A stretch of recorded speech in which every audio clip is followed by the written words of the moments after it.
Hello, everyone. I can see Cassandra is already out there. It's broken. What does that mean?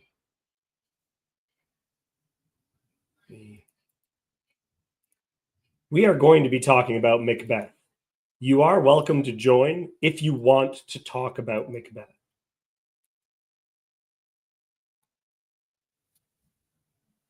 If you do not want to talk about Macbeth, then you're not invited. I'm sorry. Or you can watch. Yeah, you still can. Okay, link is shared. I'm going to give us a 5 minute. Or you know what? We'll just start because Cassandra's already here. Hi, Cassandra. How are you? Oh, hi.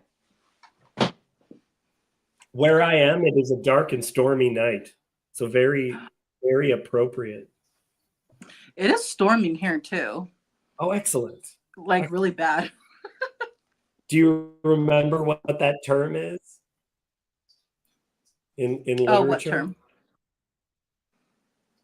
When it's raining and it's like supposed to be scary. Oh, no. It is called a pathetic fallacy. The most famous of the pathetic fallacies is it raining when Jesus died.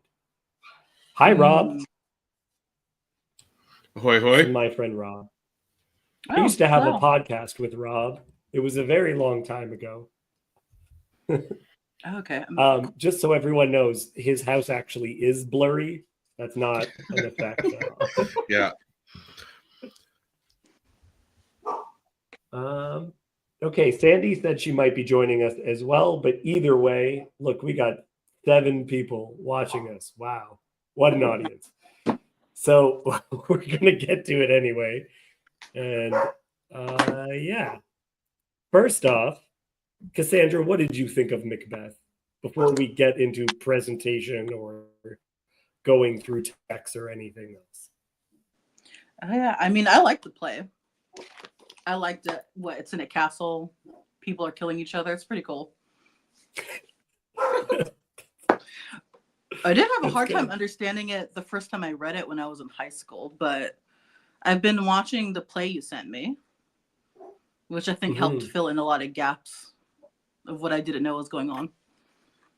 Was that also for you? I just wonder. I feel like it's almost like a dialect. And when you read a word, it'll look different. But when you actually hear them say it, it will make perfect sense. Like your brain registers it. Did you have that experience at all? Yeah, hearing them actually speak it, because some of the words are contracted in ways that for the rhythm and stuff like that. So yeah, it made a lot more sense hearing them actually talk than trying to figure out what they were saying by reading it. Okay. Rob, Mr. Gowdy, did you also have to study it in high school? And what are your thoughts on the play before we get into anything else? Yeah, I've read it a few times. The first time definitely being in high school. I feel like I've always kind of liked it, just because there is a lot of dramatic intrigue to the play. Yeah, it's I don't know. Is it?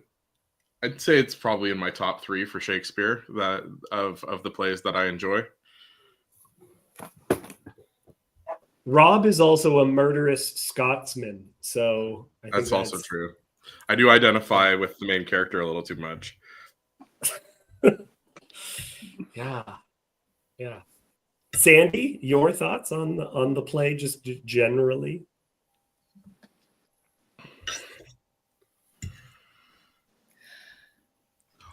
The version that you sent us to watch, it was much more lively than I had expected. And Lady Macbeth's role, it seemed a lot like I know that she had a central role in the sense she's the instigator of so much of it. But the way that she did it in this was just, I actually found another video I recognized the actor in it. And so I'm going to watch that later, just kind of listen to her talking about theater in general. Yeah, there's a Patrick Stewart version that's really well known, which takes you can also set it wherever you want. So that one takes place in the Russian Revolution. There's Ian McKellen one that's very, very famous. Yeah, I watched them. I think on YouTube they have a free one, 2015 with Michael Fassbender. Oh, they have that one for free? Yeah, I found it. I watched it yesterday. I was watching it I yesterday. really like the Fassbender one a lot. Really? Yeah. Different versions also can emphasize different aspects. So in the Fassbender version, it really emphasizes how crazy he is. Right. How crazy both of them are, which is definitely one of the aspects we'll be talking about. The version that I recommended to everyone, if you just type in Macbeth full, this version is really good, by the Fogler Theater. It was directed by Teller from Penn and Teller. It's very, very horror inspired. So the witches kind of look like corpses, and they emphasize the scary elements. And this version, which is right on top of it, this is again free on YouTube, 2-hour video, the Royal Shakespeare Company, and that's one of the doctors, like Doctor Who. Let's see if I can see that. Where is the dude? When you see him, you'll be like, oh, I know that guy. He's Macbeth in this, and they did a great job. Also terrifying. The witches in this one are three little girls, like they're children. Where is it? Right. Which is like, okay, that's a strong interpretation. Yeah. So lots of versions that are for free that people can observe. I watched a couple movie versions. I felt like I liked the play ones better. Okay, talk to me more about that. I don't know. I was just like, for some reason I don't know, the shots are cool. The way they're setting up everything, it looks nice. Like the Fassbender one, there's a lot of landscapes and really cool visuals, but I don't know. I didn't connect it with it as much as the play ones. Both of the ones I watched, this seemed like way more entertaining and engaging, I guess. That makes me really happy, Cassandra, because it's meant to be a play. It's not. Right. It has a very different dynamic as a movie. Yeah, I don't know. I was like, I don't know what it is. It just doesn't feel like it's translating as well. Maybe because they're doing it too, they're using all the exact dialogue and stuff that's meant to be spoken on the stage. It's just different. Yeah. And there's one bit that they always cut for the movies, which we'll talk about when we get there. Does anyone have any other comments before I get into some of what might be affecting the play as far as its themes? Any other thoughts you want to share?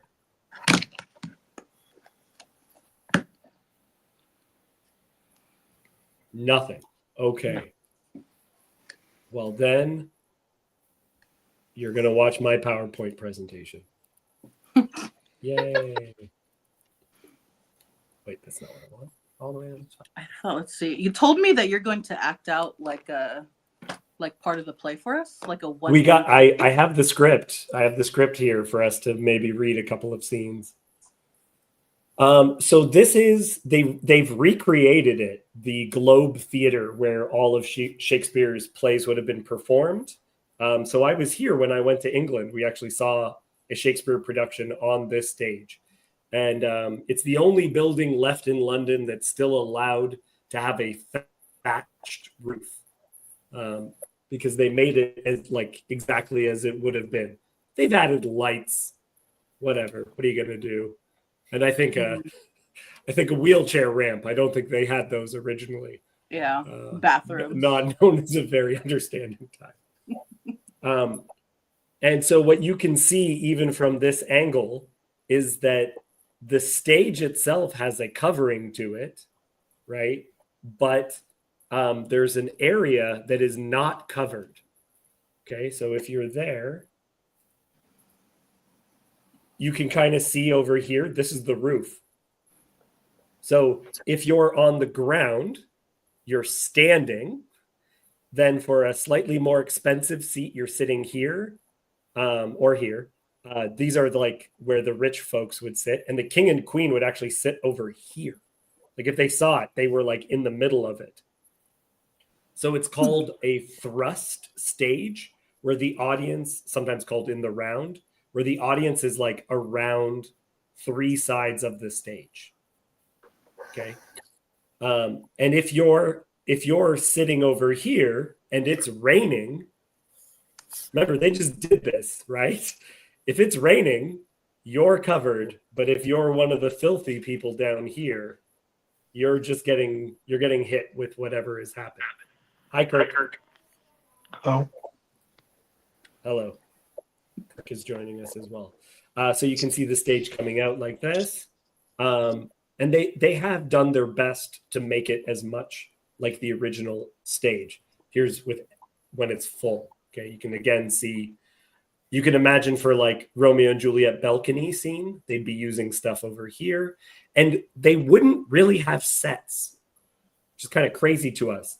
They would repurpose, it's just this is what they're on every single time, which is also why at the beginning of plays in Shakespeare, they'll say, "I'm so glad we are here in Verona," or wherever, because they have to say we're in, like one of the first scenes of Twelfth Night, they say we are in Illyria.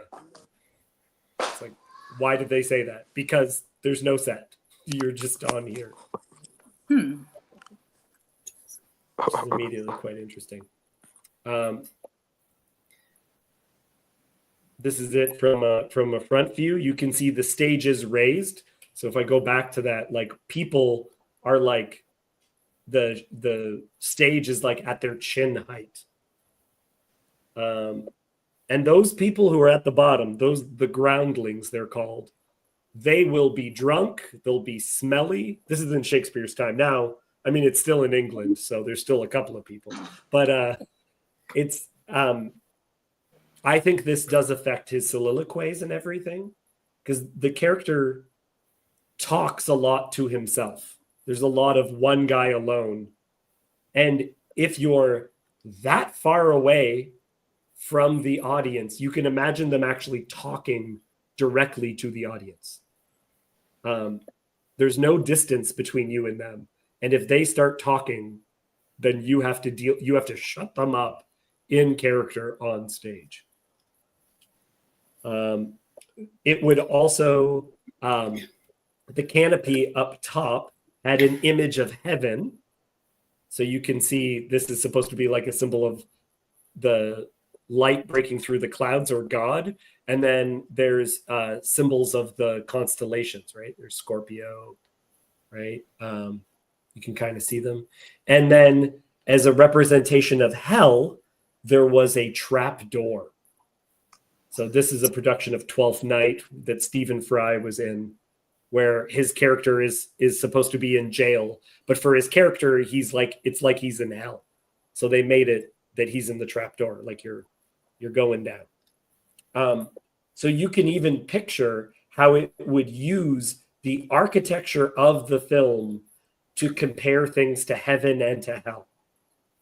The better things are, the more glorious they are, the higher they would be. There even is, by the way, a trapdoor up here where a character could come down from here, or even just pop their head out to say something. But so this representation of heaven and hell, and then the lowly peasants are on the ground and the king is up here, right? Like the hierarchy is actually present in even the architecture. Well, I was watching some videos about Macbeth where I was talking about the politics in the history that Shakespeare was addressing for this play. So that's interesting. That's right. Then the king would be there so close, a part of it, about the story about killing a king. Yes. Yeah, and it's going to get it. Cassandra, you're absolutely, you know where we're going, because there's some themes that are pretty heavy-handed. Before we go any further, does anyone else have any thoughts on just the architecture, like how that might affect the play? Well, you make me think that if, even in referencing it as architecture, puts me in mind of some of the, often in movies even of the time, you'd see the traveling players or like where you've got outdoor theater of different kinds. And there again, they don't have elaborate sets. Does this style of, does this form of theater as it was make the characters themselves become part of the set? Are they set as well as player within the set? Well, and I want you to think about how quick this would move because there's no scene changes, right? Sometimes you're watching a play and a scene change will be like 3 minutes because all this stuff has to come off and all this stuff has to go on. This, it's just boom, boom. We're immediately in a new place. So it actually increases the pace of it, that they're not constantly setting things or doing things with it, right? They might have very little bit, but the emphasis is going to be on the actors. And to some extent, the costumes. That's going to communicate a lot too. In fact, that's why there is a roof to the actors. The actors were considered like one step above prostitutes. Okay, it was not a glorious profession, but the costumes were expensive. So this having a canopy is so that the costumes were safe. And they weren't getting dirty and everything, because if you're going to see a king, he's going to constantly be wearing the same king outfit. Just one thing. Yeah, go ahead. I have a personal question for you, David. Would you cross-dress for money? Okay, so this production of Twelfth Night, they did in this space, and they did it as though it was the period. So all of the costumes were made from fabric of the period. They recast buttons because they had an iron mold from the year the play was produced, but they also had women play all the men's parts. Yeah, I'm saying, would you do that, David? I would love to play Lady Macbeth. If someone offered me the part of Lady Macbeth, are you kidding me? Of course I would play Lady Macbeth. Oh my gosh. Young God is I actually don't know, halakhically speaking, what the status of cross-dressing for Noahides is, but that's a different conversation. Thank you for that. I don't think, I'll stop with the stupid questions. It is a strange thing, though, because as an actor, I don't associate myself with the characters I play. There still would be lines that I won't cross. So my wife and I are very specific when we're in shows about what we're comfortable with. I ain't kissing no other ladies. Not a thing. Okay, Rob, do you have any thoughts just on the architecture and everything we kind of talked about? No, I hadn't thought of the scene changes. That's really interesting. Would they then have to like establish things like passages of time and changes of location and things like that? Like, because it's not always clear in the dialogue. So how would they indicate that? Well, so this is the thing too, is you watch a version of Macbeth now, and it's very, very clear that a lot of the play takes place at night. But when people saw it, it would have been like 2:00 in the afternoon, right? It's just light, and someone says it is pitch black, and like they'll say how dark it is.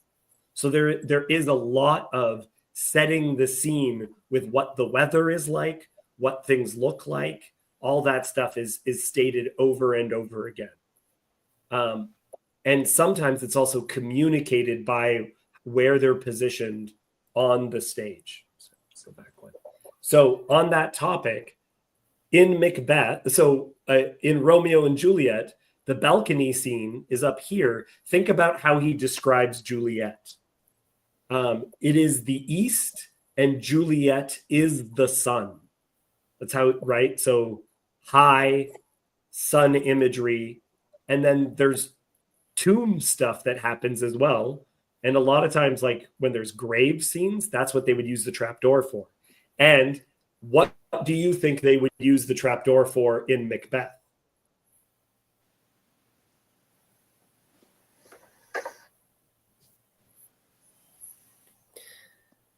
Are you talking about, I get maybe because I'm picturing seeing the guy in the jail sort of dead center there.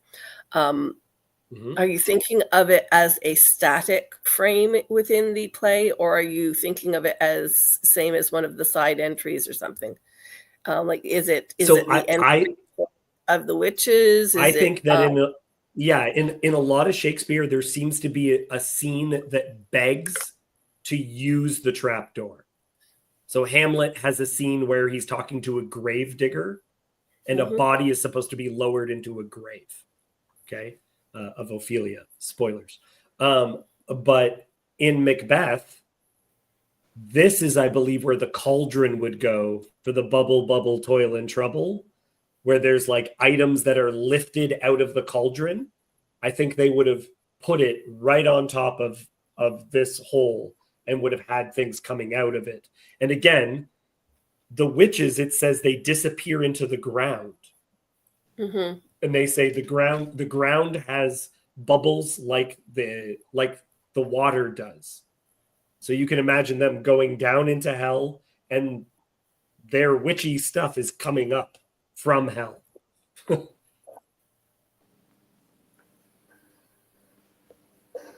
Okay, I'm gonna move on with presentation stuff. So these are images that would describe the great chain of being. If you read even the Wikipedia page on Macbeth, they're going to talk about this. So the great chain of being has this idea that all animals, all minerals, everything is in a hierarchy. So you would have like diamonds as the king of rocks, and you would have like an eagle as the king of birds, and the lion as the king of animals, like a beast of the field, and then man as like, and this would break down in multiple different ways. So as you go up the chain, this one literally has a chain. That's a chain going all the way down, and you're getting further and further away from God. So God on his throne is on the top, and then you have the angels, and you have different levels of angels even. And then you have human beings, and those human beings also have a hierarchy. And that hierarchy would be seen as good. And then going all the way down until you're in hell, right? And that was symbolized in the stage, but it's also how they understood themselves within why a story was interesting. So there's to kill your king is to kill the thing that's above you. You are throwing off, you are destroying the structure of the universe to do such a thing. So you can think of how that would be used in this play in particular. And I don't know if that's part of characters will even make mention of the weather, where they'll say, wow, it's like as soon as he kills Duncan, the weather goes terrible, right? It's like you destroyed the universe, and so it's angry at you. Well, I wondered that watching the play, because there's that there's that disturbing dynamic between the words of the witches, which reside, like sit over them like a prophecy. There's their initial attempt at comprehending it, but the whole rest of the play is them acting it out, creating it without understanding it, and throwing everything into chaos. And I don't think I ever quite got over that feeling of you just want to say how wrong it all was, just how wrong it is, Yes. But it left me with this sort of gaping tension, I guess. This left me with this giant space in which the tension was I couldn't decide which part of that dynamic was the most disturbing. Right. Well, in the characters themselves, you can see how every level the things are messed up, right? So even Shakespeare would have seen men as being an authority over women. So the role that femininity plays in this play, the witches have it's one of, what does the character say when he sees them? You should be women, but your beards forbid me to say so. So there's a blending of the categories, and you can see that in the interactions between Macbeth and Lady Macbeth, where she says, I wish I could do this, but I'm too much of a woman. And she gets in his face about him not being enough of a man. And she kind of gets him to do it. I don't know. Would you agree with that? She doesn't. How would you see that? Kind of. She totally bullies him into it. Yes. She's a great character. I like her a lot. Terrifying, though. Okay. We'll get to more of it soon, so I'm just going to continue on. Here's a fun little fact. The king at the time was King James. And King James wrote this book called Demonology. He was very interested in demons, which I think, Cassandra, was part of what you were even talking about. And in his book, this is from the Wikipedia page, but I found it backed up like 3 different places. Women under trial confessed to attempt the use of witchcraft to raise a tempest and sabotage the boat King James and his queen were on during their return trip from Denmark. And their return trip was to Scotland. So on their way to Scotland, there was and that's the first thing when you first meet the witches. One of them is mad that a woman wouldn't share chestnuts with her. So they like curse a ship so that it's tempest tossed. This is the king who had a reserved seat at Shakespeare's Globe believed in exactly those characters.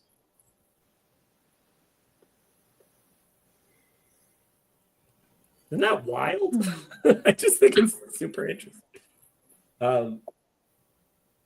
In case you were wondering also, what's his name? The guy who made Ghostbusters, the comedian, I can't remember what his name is. Rob, who is the guy who made Ghostbusters? Harold Ramis? No, the writer. Oh, the writer. Harold Ramis wrote. Dan Aykroyd. Dan Aykroyd.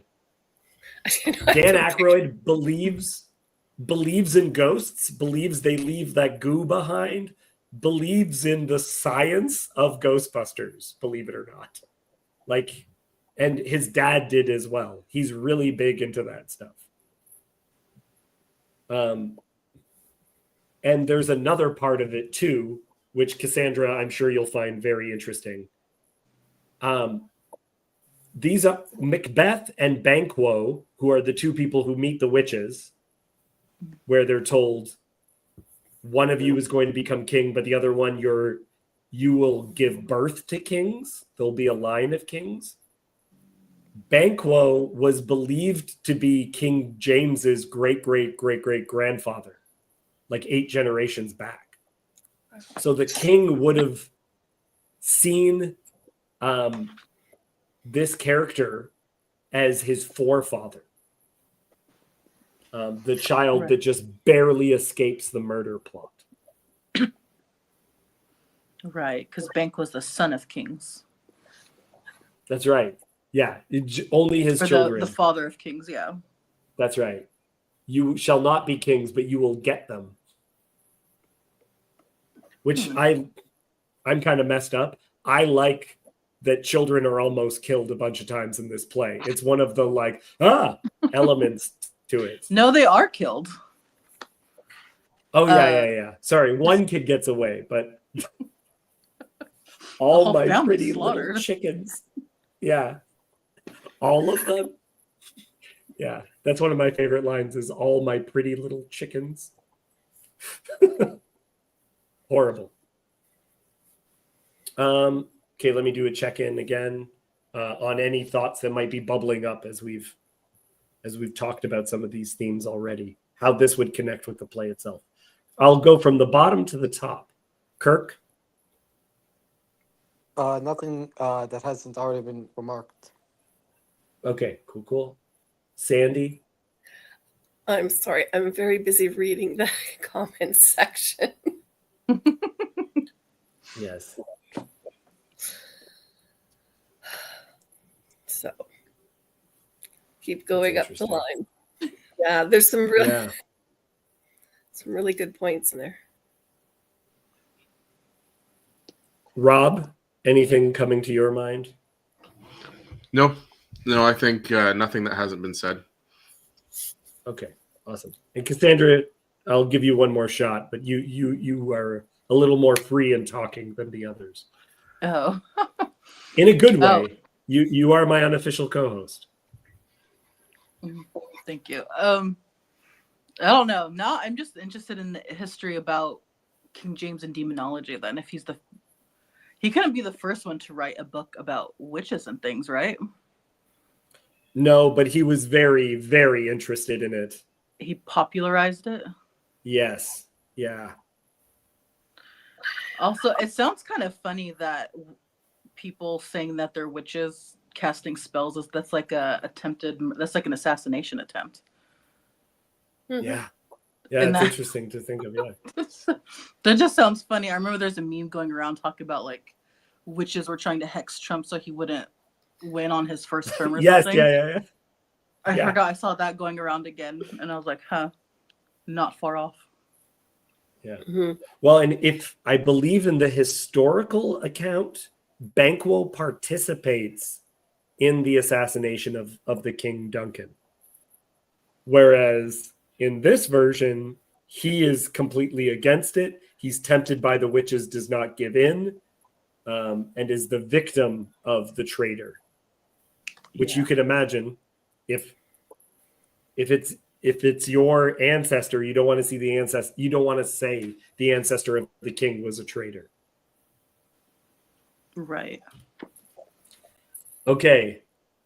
The same year that the Macbeth was made was also the year of the gunpowder plot. Like Guy Fawkes and remember the 5th of November. All of that actually happened the same year. So treason and killing the king was on people's minds. Yeah. Right. So is Macbeth like pro-king propaganda? Don't kill the king. Shakespeare does not believe in democracy. There's an entire play about it. It's called Coriolanus.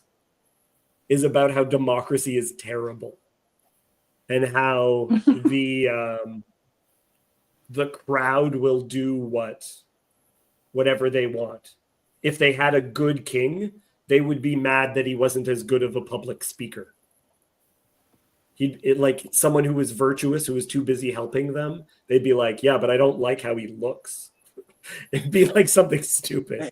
I was watching a video talked about, I think it was talking about King Duncan. They said that he was a pretty good king, but he was so nice that not everything was enforced well or something like that. Yeah, and in some productions, they emphasize him being old. They describe him as having silver skin. Old dude. So again, the play is for everyone. These people, and when I saw the play, it's still this way. These people are standing for however long the play is. Macbeth is the shortest play, so you're only standing for 2 hours. But if you're watching something like Hamlet, if you cut nothing, is like 5 hours long. It's so long. So, but also The King. For this reason as well, his plays have things that have to hit as true to the highest and to the lowest. So one of my favorite scenes in Macbeth is the doorman, the porter, who is the drunk guy that interrupts. The play is very serious and then has a scene of comedic relief. Yeah, go ahead, Chris. I was going to ask, is it morally wrong for your favorite scene to be the suicide scene? I have many favorite scenes in this play. No, but I'm saying, do you think if I revealed that my favorite scene is the suicide scene? No, I don't think so at all. There's a lot of first off, there's no suicide in this play, so I don't know what you're talking about.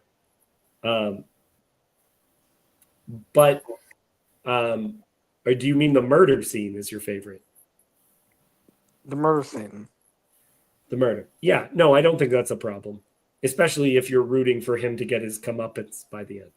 That's all good. Well, like, for example, have you ever seen the, I'm trying to think. What's the name of the movie? Yeah, I'm going to think about it for a second. I'm going to look it up. Okay. So the doorman makes pee jokes. He makes knock jokes at the beginning, and then he tell the people who show up, he says, drink is a great provoker of 3 things: urine, nose painting, and lechery. Lechery, it provokes and it unprovokes. It gives the man desire, but then he takes away the act. It makes him stand to and makes him not stand to. So in the middle of this play, right after a horrible, very dramatic murder, he has the guy saying, when you get too drunk, you want to have sex, but you can't. That's also part of this play. It has references to Neptune and to Greek gods and to classical philosophy, but also says, if you get drunk, you have to pee. That is also like a part of the same play. Yeah, see, that's what the movies are missing. They didn't have that guy. That's what I was saying. He never makes it into the movie. But in a play, you kind of want a breather, right? You want everyone to have a break from whatever was going on. So it's like, send that guy on. He's hilarious. He'll break up the play. And so that guy is in basically every single stage version I can find, but is in no movie. Yeah, I guess I'd throw the movies off too much, maybe. Whereas, like, in person, you can get back into that space again. I loved how the camera panned to the audience whenever one of those humor moments was happening, and then it's all about the audience, watching them laugh. Yeah. And messing with them. And you can imagine with the audience that close, he's talking to them because it's just a guy alone on stage making these comments. So getting into their faces, making jokes with them, getting them on side. And then you're also making comments that the king himself will know the references. Like a book that the king read is also being referenced along with poop jokes. Yep.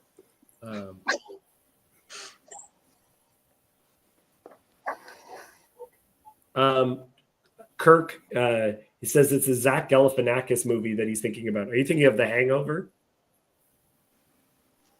Maybe I forgot. It's been a while. I'm thinking. I think I remember the scene. I'm gonna try. I'll see. That's all right. Yeah, don't worry about it. Okay, so the play also is meant for least and most, and so it's interesting because different productions can lean heavily on one or the other. But I think the comedies are actually very funny to just regular people, but it has to be done well. Like you were saying, Cassandra, actually hearing people that could do it makes it very like easily understandable and very dramatic, but then also high poetry. It's both of those things at the same time, which is something I think a lot of our art is missing now, because you'll have things that are for the groundlings and it will be just poop jokes. And then you'll have things for the highest that are for the intellectuals, for people who went to school. But for Shakespeare, you get both in the same play. Okay, I'm going to move on. Yeah. Oh, sorry, Cassandra, go ahead. Oh, nothing. Were you gonna say something, Sandy? Well, I was just thinking we talk more about democracy, but we've actually separated the masses into, they aren't a mass, they're masses, different masses. We've got a lot more separation, blurring the hierarchy. Yeah, that's very interesting, because this play where people paid pennies, the king is also present to see the show. Like, it's crazy. Yeah. Queen Elizabeth watched several of Shakespeare's productions, right? Like, went and saw them. Right. Fascinating. Yeah, it's funny. I forget which one it was, but Peugeot was having a talk with someone, and he was talking about the way that kids' stories have, I guess, maybe dumbed down or something in a way, because the movies, they used to be kind of pretty good that you could enjoy it as an adult or something. Right. But then they started going in the other direction where kids' entertainment is pretty awful when you see it. Right. I mean, do you think there's an economic reason for that, or some sort of ideological reason for that, or? I mean, now with YouTube, I see a lot of kids' content that are made by people on YouTube, and it's pretty bad. And I think that is purely on cash YouTube, grabbing. but I'm talking about the children's books and the movies. Oh, some of it's very ideological. I think when you see it, you'd tell by the stuff they say. I think also too, the way marketing for books it's changed based with things like social media, things like how people are consuming stuff on TikTok and everything. It's changed the way a lot of books are marketed and what they're looking for. Like even now for a lot of books, people look for them in the ways for like different tropes, like enemies to lovers. Like they have like all these specific things that they're looking for in their books. And I think that just causes a less variety. Mm-hmm. Now they're selling it to these very specific types of people who are looking for very specific kinds of, love stories, smut stories, that kind of thing. Yeah. Yeah. I love this. William is going on like a research binge while we're talking. So the king who is old in the play in real life was 38. 38. So old. Yeah. Actually, there's actually so let me ask you this, David. Have you ever gone through any of the Perkea Vote streams with Etsy? We are talking about Macbeth, Kirk. I like know, but you. the reason was I enjoy because you being part of them. in the Mishnah, Yeah, they but- list like at 38 comes wisdom, or you get your first hair at Okay. That's when you get your Yeah, gray my hairs. my Okay. mother Well, used to say that how 40 was old. Lifespans were different. right. Okay, let's continue on. So the witches are all about inversion, which we were talking about before. Which even in one of their first lines, fair is foul and foul is fair. An idea that good and evil are mixing, right? So when we meet Macbeth, he is a heroic character who has just helped the king defeat a traitor. That's the Thane of Fife, which is the role that Macbeth will be given. He's given that because the previous Thane was a traitor. So he's seen as this heroic character. That's how we're introduced to him. And this is an idea that I really want everyone to have, because this is Shakespeare's idea. It's very important for his understanding of story, and would have been it would have been everyone's expectation of how the story works. Tragedy begins with the disruption of order, with an ending headed towards justice.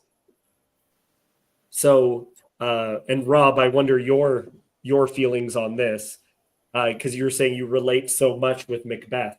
I think this play wants you to say good when he dies.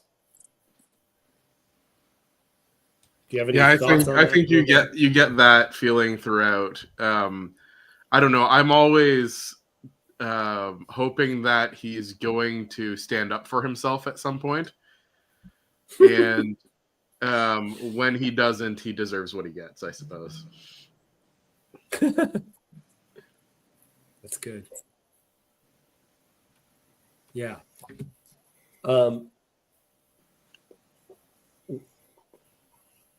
Do you think she gets what she deserves as well?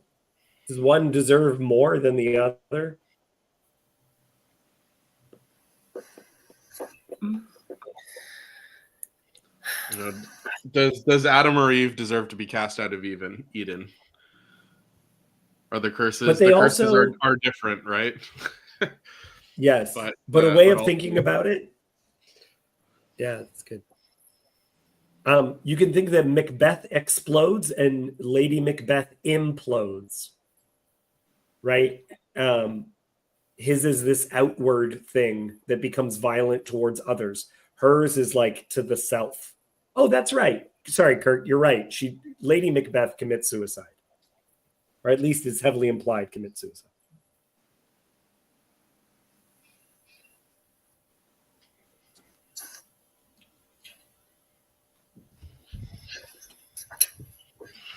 Okay, that's all I got for a presentation, but I have pieces of the play I'd like to go through. Let me just set that up for. But before we go there,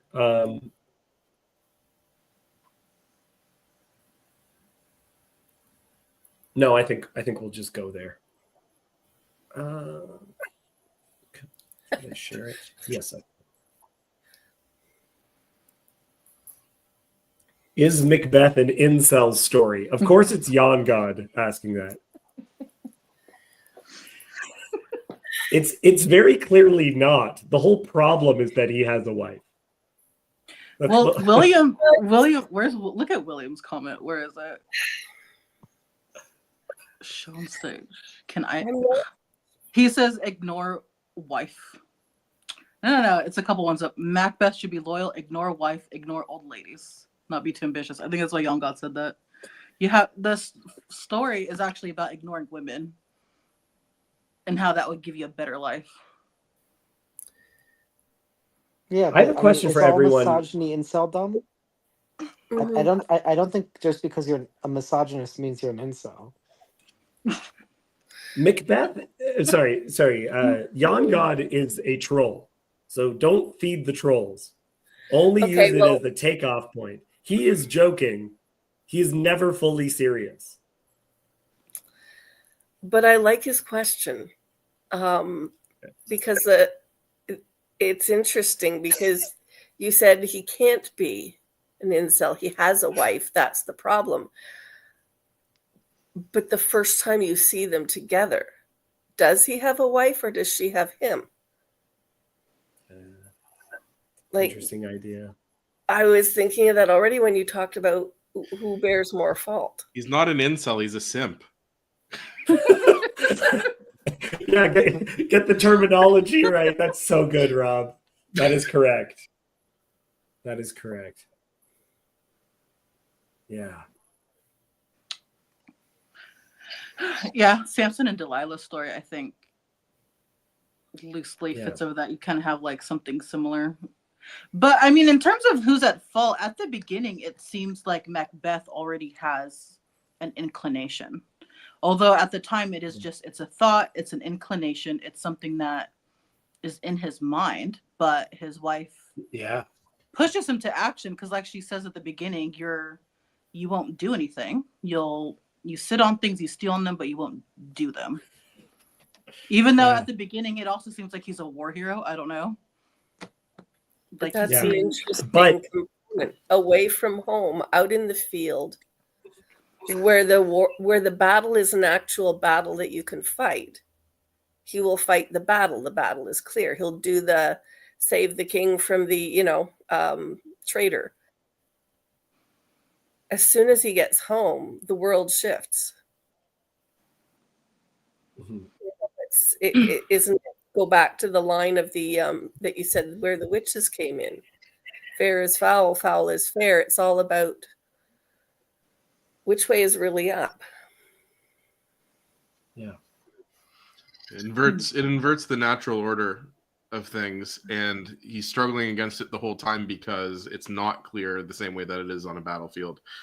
And also, like the overarching theme of the play kind of reminds me of there's a phrase that Jordan Peterson uses where he says you can only twist reality so far before it snaps back into place against you, right? Mhm. Like Reality to be commanded. Well, that's as difficult, but the old quote of nature to be commanded must be obeyed. yeah, like it can only he can only go against his natural inclinations and be ruled by his wife and by the prophecy of the witches and all of these things that are inverting the order around him, and eventually reality comes crashing back through in the form of civil war, right? Because it's easy to say things are different than they are, but on the battlefield, you either are or are not dead, right? Like eventually violence settles disputes, right? That's the way that it goes. The rubber bands of justice, yes. Yeah. I think this is great. This is very good. And I think you guys can see why also I showed you the image of the great chain of being, how this is at play within the play, how you can see all these aspects as you're pushing against these things. The audience themselves would see this, meaning an ending must occur. Justice is required, and the universe will start breaking apart if it doesn't occur, right? It needs to be righted. So this needs to be taken care of. So the sin must be found out, must be punished, must be righted. The world demands it.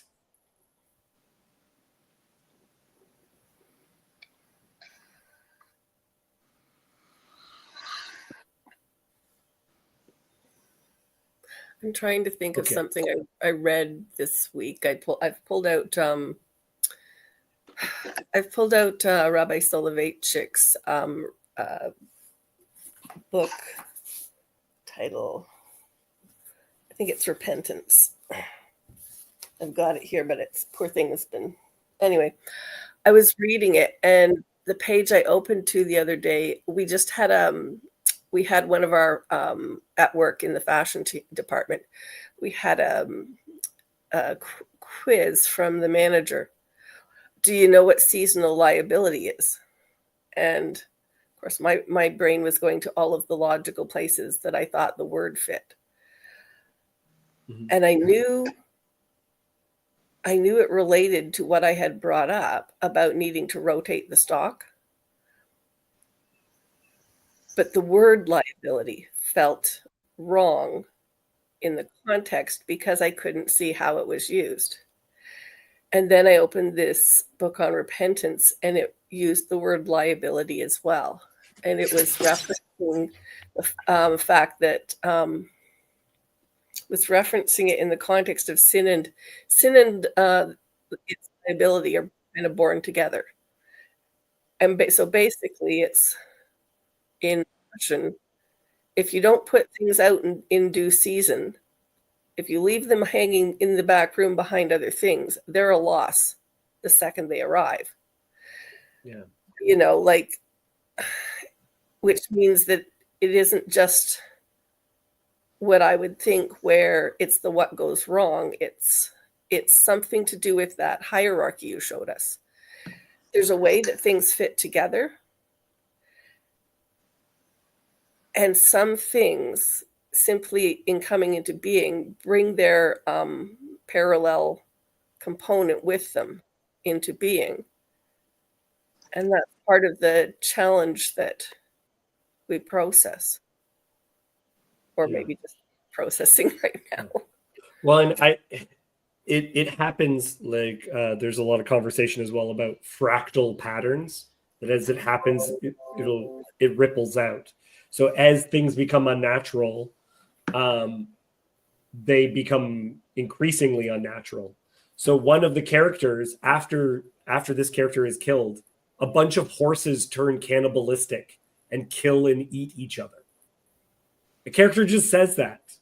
I heard that the horses went crazy and ate each other. Says they did it. Yeah, that's happened. And then there's another situation where a character says, I saw a owl kill a hawk or kill an eagle. It's something like that, where he sees on the same night that the king is killed by one of his servants, right? Duncan is killed by Macbeth, who's supposed to be his host and watching over him. He sees a smaller bird kill a larger bird, right? Like nature is tearing itself apart. And again, I use the example, it rains when Jesus dies. The skies turn black. It's the same thing. It's the world it's reverting to darkness. It's entered into chaos.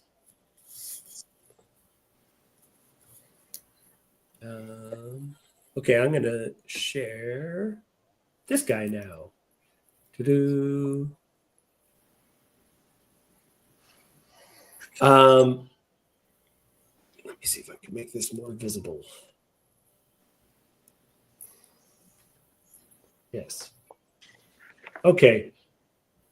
Sandy, can I get you read Banquo? And Cassandra, can you read Macbeth just for this little section right here? Okay. What can the devil speak true? Do you not hope your children shall be kings, when those that give the Thane of Cawdor to me promise no less to them? And oft times to win us to our harm, the instruments of darkness tell us truths, win us with honest trifles, to betray in deepest consequence. Good. No. Yes. So you can see the temptation within that, where it's like the temptation is this idea that, but if it's true, if they're telling me the truth about what I will become, does that mean it's okay? Does that mean it's all right? Sorry, I didn't say this. The three witches are often called the weird sisters. Does anyone know what weird means in ancient, like in Old English? Oh, I used to.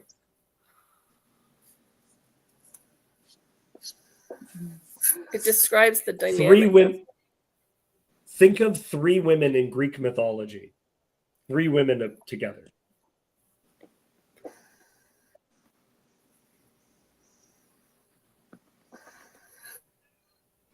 That tell you about the future.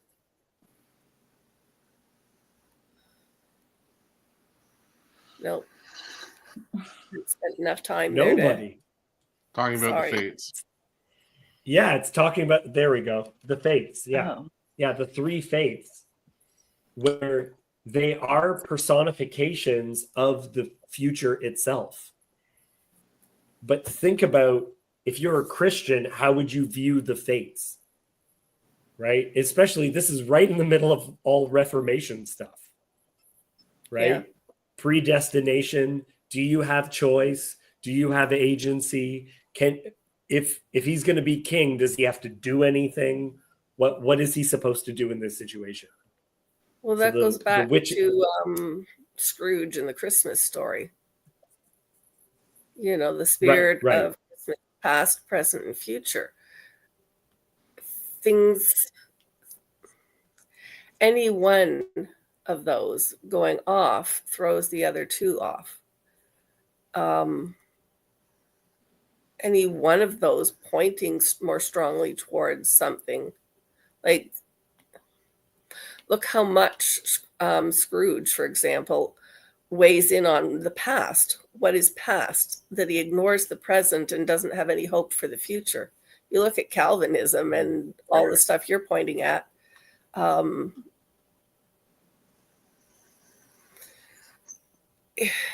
It's temptations. If we think that we are predestined and have no hope of having any regenerative quality within ourselves, yeah, okay. Right. So you could, especially because this play is written in the middle of the Reformation, like just beginning, like early stages of the Reformation. Think about what that means for how he's talking about things. That there are characters that justify themselves because fate has said that it's fine. Where he's portraying his characters as having agency. Banquo also knows that his children are going to be kings. But Banquo doesn't do anything wicked. Just because, well, it's fated, whatever, right? Like, he doesn't justify himself that way. It's future tense, though.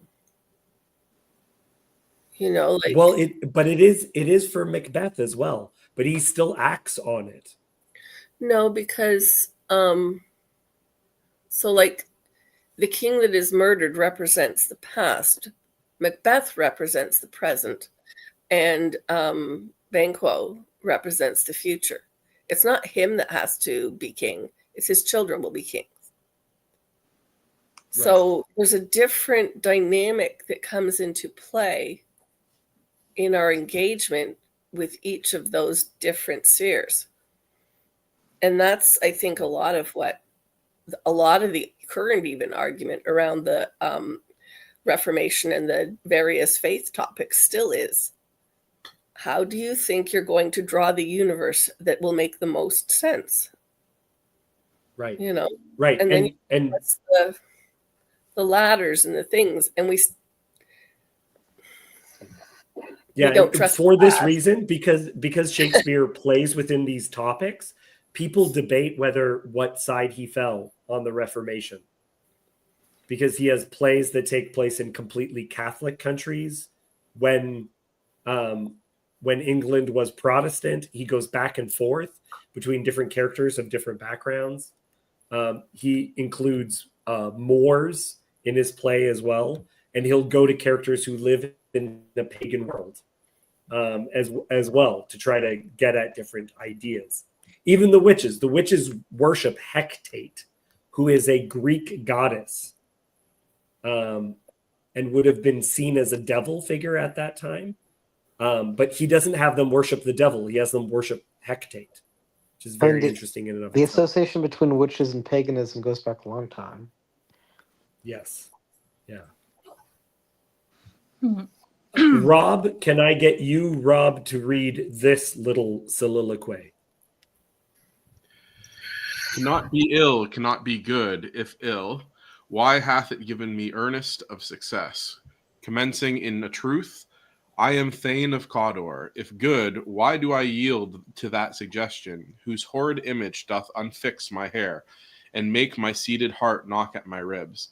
Against the use of nature, present fears are less than horrible imaginings. My thought, whose murder yet is but fantastical, shakes so my single state of man that function is smothered in surmise, and nothing is but what it is not. So this is when he first finds out, this is part of his aside. You can see him being tempted and it terrifies him. This is part of what makes him such an interesting character. He knows that if he's going to become king, that immediately in his mind it's, well, then I have to kill the king. So he has this suggestion, and it is so bad to him, whose horrid image doth unfix my hair and make my seated hark knock at my ribs against the use of nature.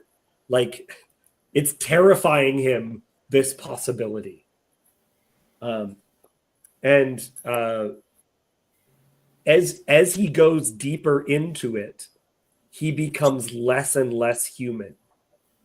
He will lose this fear by the end of the play. Right now, he's terrified, but as he gives in, he's not scared anymore. And isn't that part of the horror of coming home to his wife, where I don't know enough about the time and marriages of the time, but just in general, that counterpoint.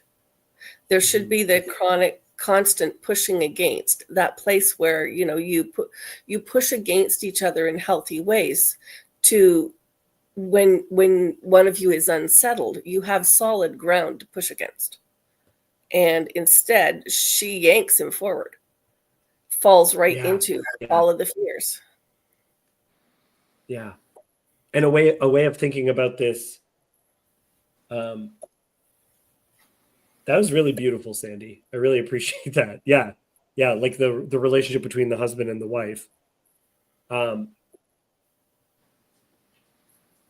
She thinks it's harmless. We can do this act and we can just move forward. Whereas he knows, if I do this, I am undone. I will lose all sense of good and purpose in life if I do this thing. So I want this thing, but it'll destroy everything if I go for it. It's a major theme throughout the play. So that by the end, neither of them can even go to sleep. They can't sleep anymore. There's no rest. Yeah, like what Sandy, like what you were saying about Macbeth being present, Duncan past, his friend Banquo the future. I was just thinking, I like that too, because Macbeth sacrifices his future for this present, for what he wants now. I've never quite understood why Macbeth doesn't apply the same logic to himself, right? Like when he thinks that if he's going to be king, then he's going to kill the king, but he knows that his friends' sons are going to be king. So what the hell does he think is going to happen to him? But that's why he tries to kill his friend. That's exactly. And when he hears "Beware Macduff," he gives Macduff the motivation to kill Macbeth. Because he's told, beware Macduff, beware the Thane of Fife. That's why he wipes out that guy's kids and his whole family. And that gives the guy the motivation to seek him out and to kill him. Yeah, Lady Macbeth takes this position that essentially, it's kind of like this idea, if you knew the day that you were going to die, then you take it as a license to take a risk every other day of your life. Because you know that you're supposed to die on a specific day. Like Lady Macbeth and eventually Macbeth himself are like, well, if we know that this is going to be the end result, then we can use that as justification for all of these other things that are going to happen. But if that's true, then certainly the other prophecy is also true, right? Well, so, and Rob, you weren't here for our Bible study. But one of the reasons why we picked this as a thing to go through is we're going through 1 Samuel, and I wonder if Saul is part of the inspiration for Macbeth, a character who knows that who makes a deal with the devil, meets with a witch, all this stuff in order to try to hold on to power. And like you said, God made him king, and now he knows God's made David king, but he's not going to stop. He can't.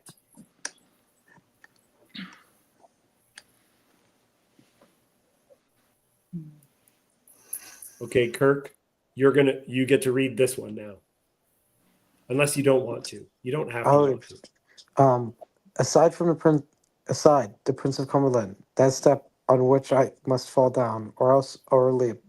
For in my way it lies. Stars hide your fires. Let not light see my black and deep desires. Thy wink at the hand, let that be, which thy eye fears, when it is done to see. Okay, so there's a couple of things here. The wink of the eye wink at the hand is a reference to Proverbs that speaks of someone who desires evil making covert gestures. So this is a straight up biblical reference. And he wants the stars, which would have been interpreted at the time as being having some sort of angelic role. He wants heaven not to see what he's about to do. He identifies what he's doing as a crime against heaven.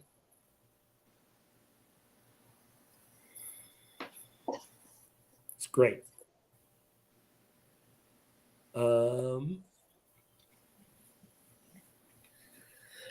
Sandy, I'm going to get you to read this Lady Macbeth bit, if you would be so good. Glamis thou art, and Cawdor, and shall be what thou art promised. Yet do I fear thy nature. It is too full of the milk of human kindness to catch the nearest way. Thou wouldst be great, and not without ambition, but without the illness should attend it.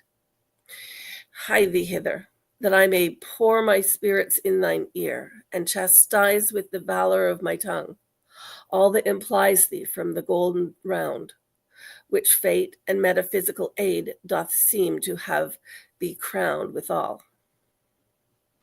This is why people love this role. This is like within her first scene, she says this. It's incredible. Look at the gendered attack. It is too full of the milk of human kindness. The milk of human kindness, which is used as like a term now for affection, it is from this play. This is where that term was invented by Shakespeare. But within the context of the play, it's saying he's too much like a woman, too motherly.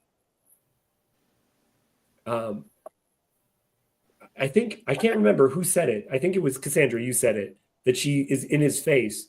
You art, thou wouldst be great, art not without ambition, but without the illness should attend it. The illness. It's horrible.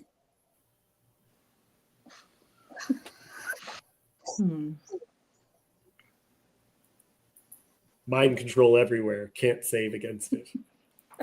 Very good. Yeah. Sorry, no savings throws today, guys. Yeah, it is interesting the way she attacks him for not being manly enough or not being brave enough. Yeah. And again, it's weird because like it seems like both of their minds go to a similar place. She immediately thinks we got to kill him. We got to kill him. Yeah, it's weird because that Macbeth is treated as like he's a noble man in the beginning, and then it seems like his character starts to break down almost as soon as he hears a snooze, like the slightest temptation or something. And there's a weakness in him already. Yes. Yes. How many times does he mention his original title? How many times does he actually review his identity? It happens over and over and over again. And because we're introduced to the title as the title of a traitor. And when Lady Macbeth is having her last scene on stage, when she is speaking to herself, she says, "The Thane of Fife had a wife. Where is she now?" Right? That was because he has become Thane of Fife. And so that's what she says while she's going insane. It's a contemplation of where have we come from? Yeah, Thane of Cawdor, it seemed like the first one was a traitor, and then so is the second one that replaces him. Yeah. It's funny. Okay. Here, just to make sure that we all know just how dark this gets, Sandy, will you read this one as well?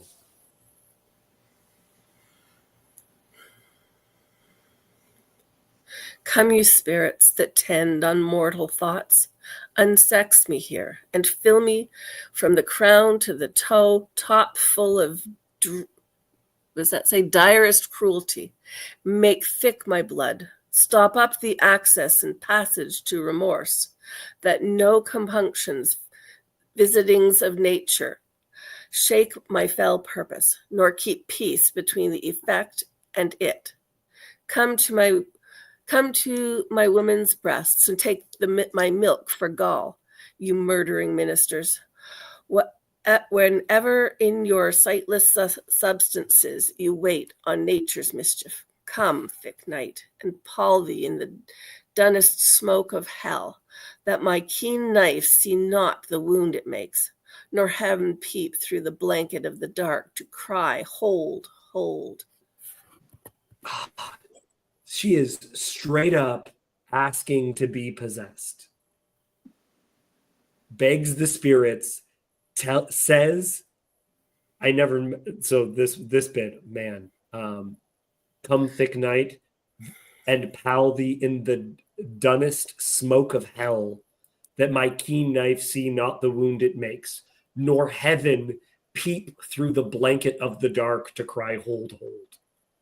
So that heaven not stop it. What's the word? Not a reflection back on, but an actual going back to that earlier comment, I would call you women except for your beards, kind of. Yes. Yeah. Yeah, getting rid of the categories of male and female. And more than that, come to my woman's breast and take my milk for gall, right? Gall is bitterness, right? Turn it into something horrible.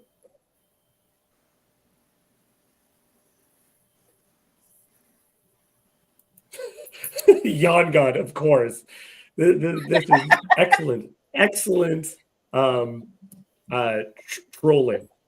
This is why he's invited to troll. And I actually do wonder about that. Let's take that into the theater context, that it is a male playing a female part. So you could literally have him wiping off makeup and making him more male on the stage before you. You could actually have that as an underlying part. And the witches would be played by men. And the production that I sent you guys, the witches were played by men. Yeah. I noted that right away. And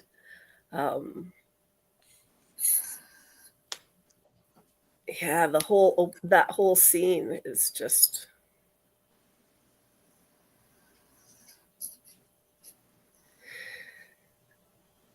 Oh, it plays on that sense where we at times crave being disturbed by the unnatural, like how, like last century, maybe the end of the century before, I suppose now, all the traveling circuses. Well, it wasn't just about the acrobats. It wasn't about the elephants, and it wasn't about, the horses and, the skills. It's all about the sideshows as well, where you have, the bearded women and, like dwarves and the, amazingly tall men, all those things where whatever you could bring to question. The categories. Yeah. Yeah. And there's something about that that's just always, there's always something poking that place. Let's continue on.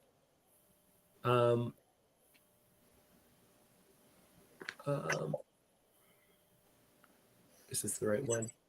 Okay. Cassandra, can you pick up Lady Macbeth when we get there? I'll read for Macbeth, if that's all right.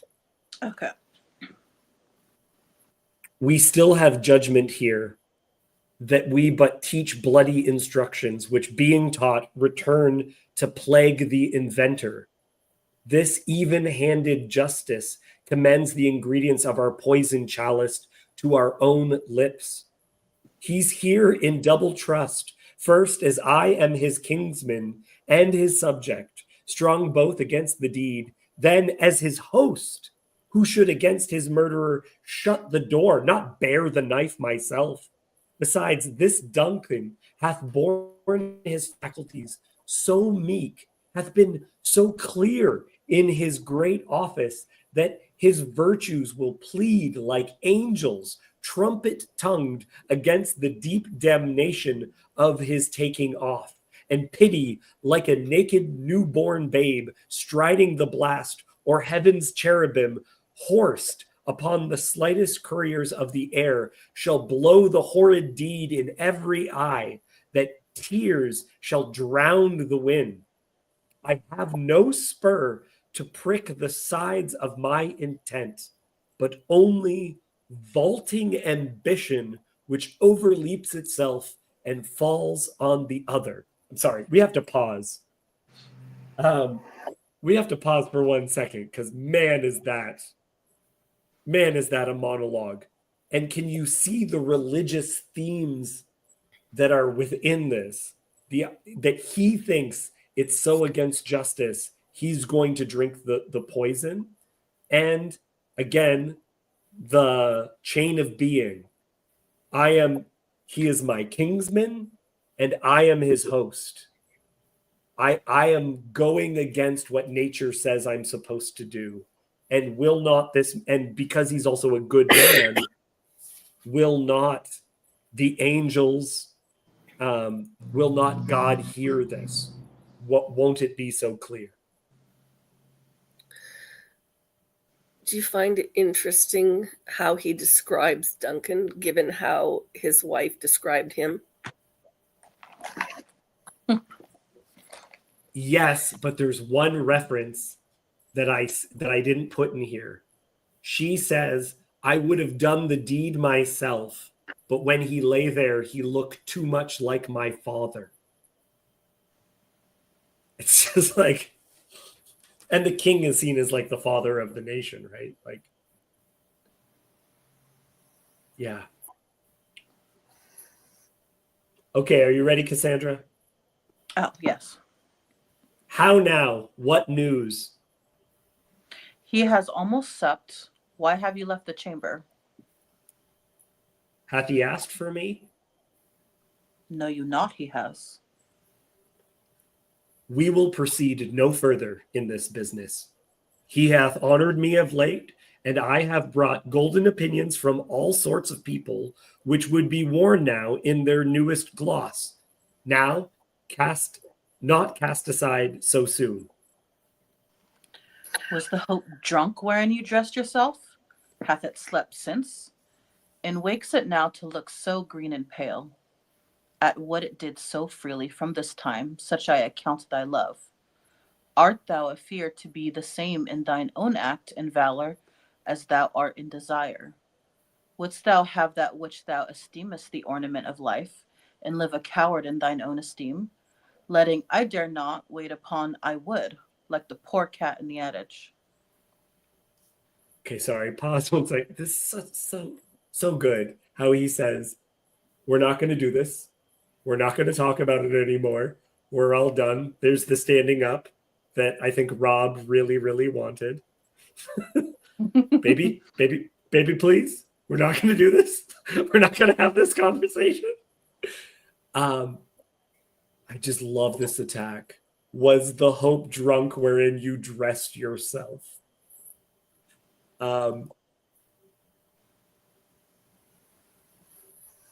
Yeah. Are you scared to act what you want? And then she calls him a cat. There is another word for cat, which is still used to this day to describe when someone is being fearful. That's the usage. Right, yeah. She's pretty mean to him, it seems like. Yeah. Yeah. Okay, let's continue on. Prithee, peace. I dare do all that may become a man. Who dares do more is none. What beast wast then that made you break this enterprise to me? When you durst do it, then you were a man. And to be more than what you were, you would be so much more the man. Nor time nor place did then adhere, and yet you would make both.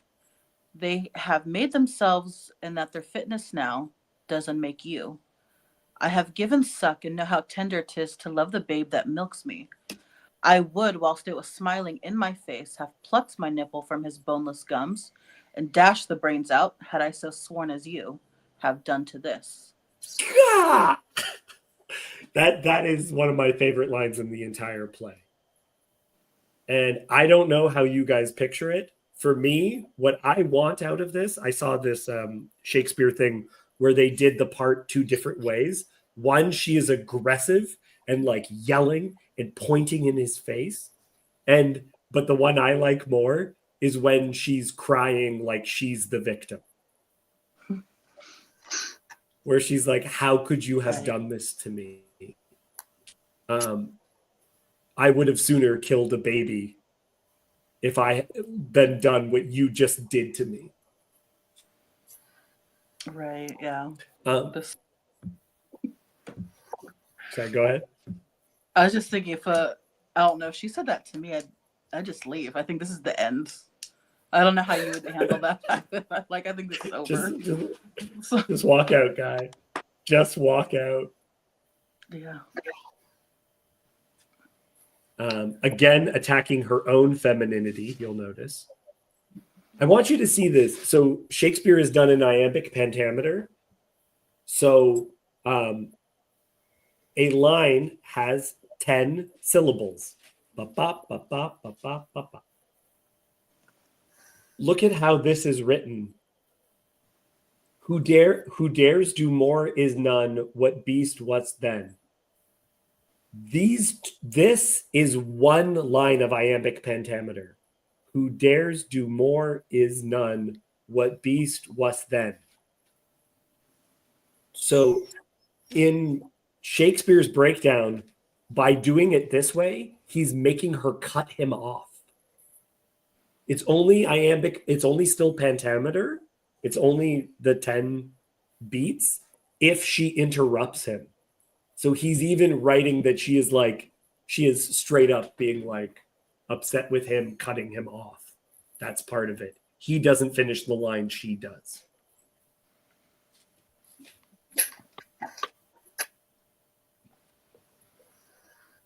Okay, here, let's continue on.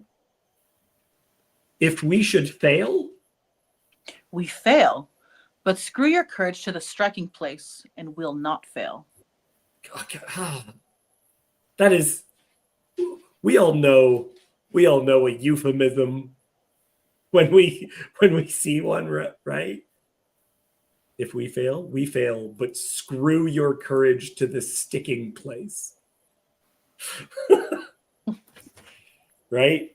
You're not a man. I'm more a man than you are. And now she's telling him to screw his courage to the sticking place. Okay.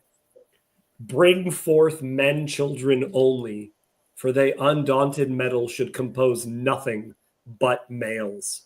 Will it not be received when we have marked with blood those sleepy two of his chamber and used their very daggers, that they have done it?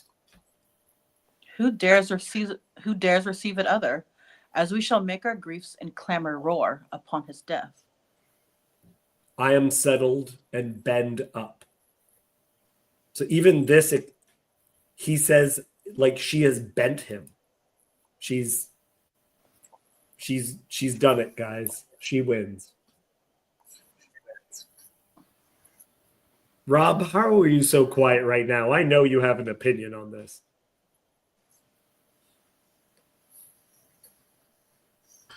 What is there to say?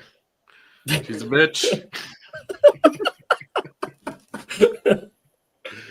But why does Macbeth give in to her if he seems to have a problem with this? I mean, this whole time after he's done it, he can't get over it. He's talking about how evil it was that he's done it. Why does he tell her about the prophecy about the weird sisters, and why does he continue to just go on with her? Well, and then when he gets into the second half, he stops listening to her when she's trying to calm him down, and because he's going crazy, he stops listening. Yeah, I mean, I think part of the reason why I identify with Macbeth a bit is because, like, I think that I have a fear that in being compassionate towards other people, that I am also opening myself up to be taken advantage of, and not recognizing when I should get what I'm due, right? And to have a woman then come and whisper in your ear that that's exactly what's happening, right? That you're not actually being a man and stepping up and taking what you should when you should. You're going to you've been given the green light by this prophecy. You've promised me that you're going to do this. And now you've put yourself into this position where your manhood is now at stake, and you're not the person who you say that you are unless you do this thing, which now you're having you're questioning yourself about, you're having second thoughts about. Like, that's it's that kind of insecurity, I guess, that can play with. Yeah. Maybe. Well, Go ahead. Sandy, go ahead. Go ahead, Sandy. I'm waiting to see what Cassandra was going to say, but No, otherwise you I talk could first. You blow talk it up. first. Okay, but if you look,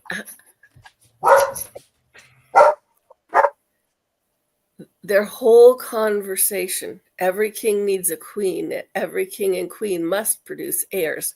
It's so reformed. It's like that whole male female thing over and over again, but Shakespeare's a whole lot more straight up on it.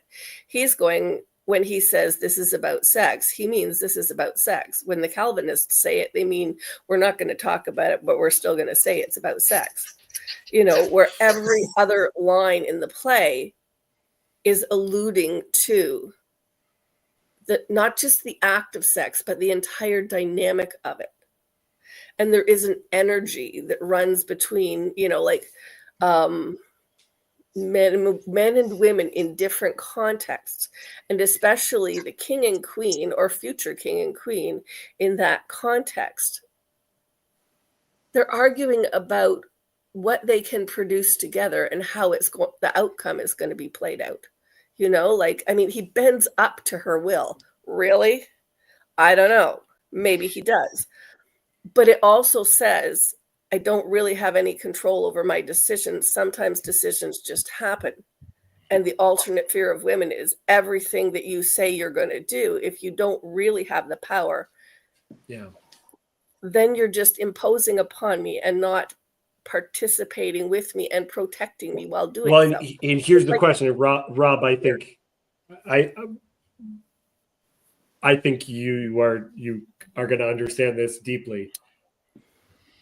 We know people like this, And it's not ineffective.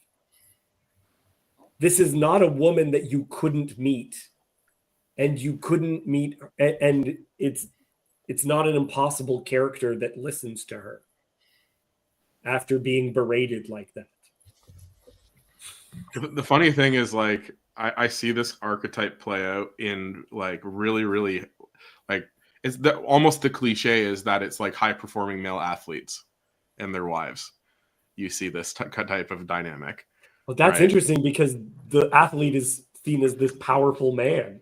Yeah, on the field, right? But then in private, the wife is telling the professional athlete husband that they're not getting paid enough, that they should be negotiating harder for their contract, that they're not taking care of their family or their future by not where are your endorsements? Why are you not the first wide receiver? You're only the second wide receiver. All of this stuff, right? In the husband's ear, like, and a lot of the time those relationships end up bankrupting the athlete, right? Like, well, it has a positive aspect though too, because married men make more money than unmarried men, and the reason why is because their wife tells them you should be making more money, and then they do. I don't know about that, but I think it has to do with the distribution of labor, right? Like, as if you're a married man and you have less to worry about with domestic labor, then you have more to dedicate to your job, right? But I know personally that my wife told me I should make more money, and I got a raise just because I said I need a raise, because she was like, "Yeah, you haven't gotten a raise in a while." Okay, then I should get it. So there is a positive. This is a toxic femininity. It has a good aspect because men will oftentimes not be ambitious enough, not do things without their wife telling them that they ought to. Yeah, fair. That's kind of interesting because when they talk about like the wage gap and stuff, it seems to boil down a lot to like people say that when the women negotiate their salaries or for raises and stuff, they usually don't do that, and that's part of why they're not getting raises, is that they're not asking for it. That's right.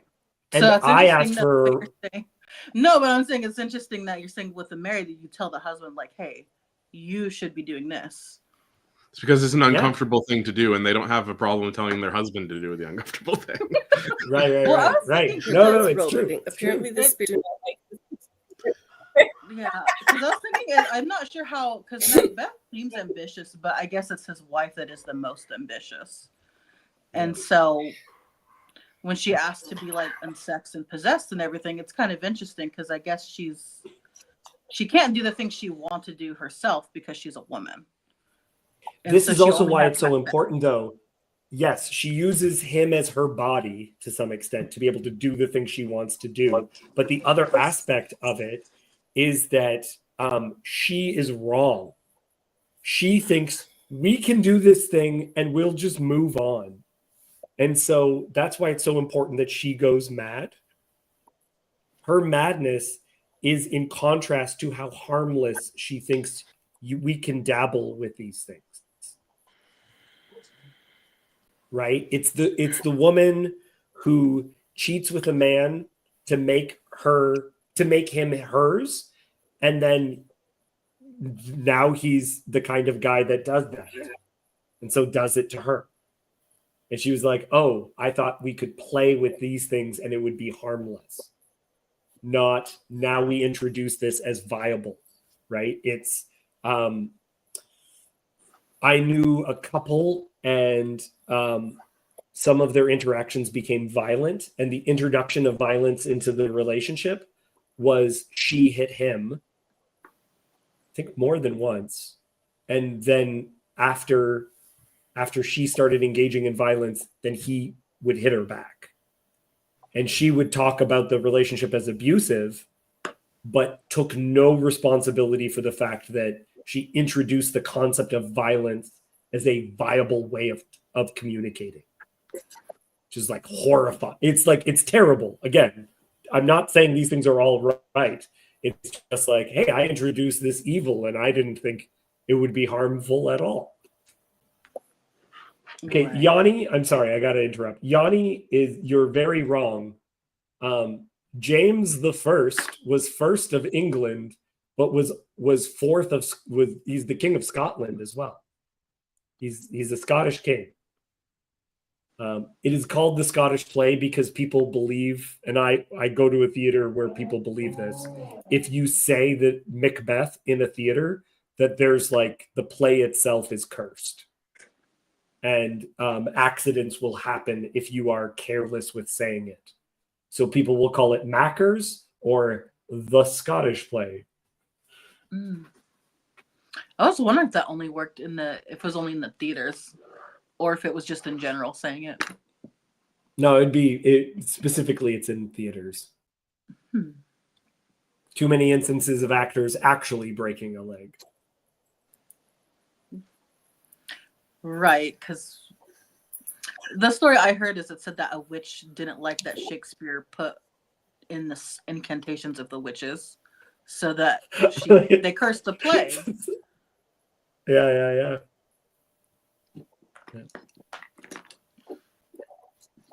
Oh, okay. Let's continue on. I'm going to do this bit because I've always wanted to do this bit, so I don't care. I'm going to do it. All right? I always wanted to do this play, and I haven't had a chance to. So this is when he's about to go and kill the dude. That's when he says this. Here, I'll have it on screen. There, that's better. Is this a dagger which I see before me? The handle towards my hand? Come, let me clutch thee. I have thee not, and yet I see thee still. Art thou not fatal vision, sensible to feeling as to sight, or art thou but a dagger of the mind, of a false creation proceeding from the heat oppressed brain? I see thee yet. Oh, sorry, I lost my spot.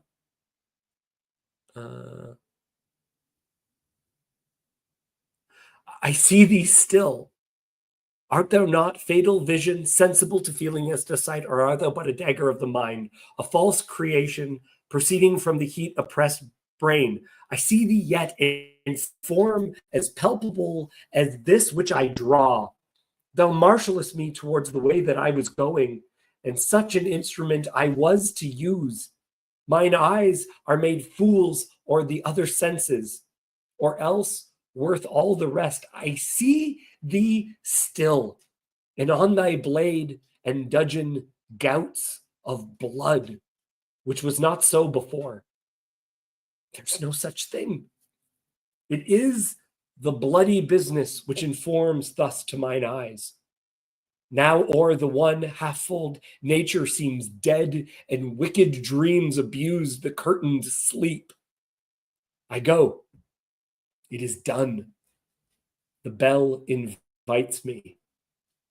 Hear it not, Duncan, for it is a knell that summons thee to heaven or to hell.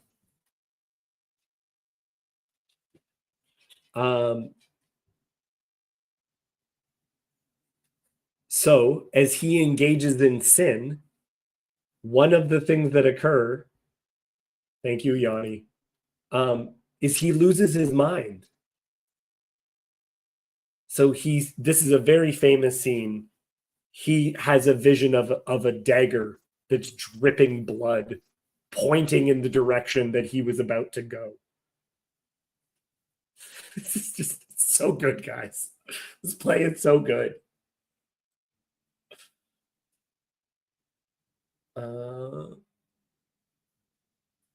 Yep. And he even says, I'm going crazy. The crazy thing has happened, and now we're doing this. Kirk, I haven't heard from you in a while. Let's do a quick check-in before we continue on. So now the character is straight up going crazy because he's engaged in this. I mean, nothing that Robert hasn't already said about Macbeth or the gender dynamics. Nothing in particular. Awesome.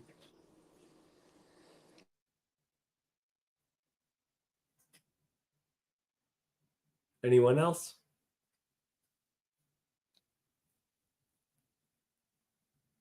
Okay. I'm going to get Cassandra. Actually, here, let's get Rob and Sandy to read this time. I assume I'm Macbeth. Yes. Still There's one. standards. All right. There's one did laugh in sleep, and one cried murder, that they did wake each other. I stood and heard them, but they did say their prayers and addressed them again to sleep. There are two lodged together. One cried, God bless us, and Amen, the other. As they had seen me with these hangman's hands, listening their fear, I could not say Amen, when they did say, God bless us. Consider it not so deeply. But wherefore could I not pronounce Amen? I had most need of blessing, and Amen stuck in my throat. These deeds must not be thought after these ways, so it will make us mad. Methought I heard a voice cry, sleep no more. Macbeth does murder sleep, the innocent sleep. Sleep that knits up the raveled sleeve of care, the death of each day's life, sore labor's bath, balm of hurt minds, great nature's second course, chief nourisher in life's feast. What do you mean?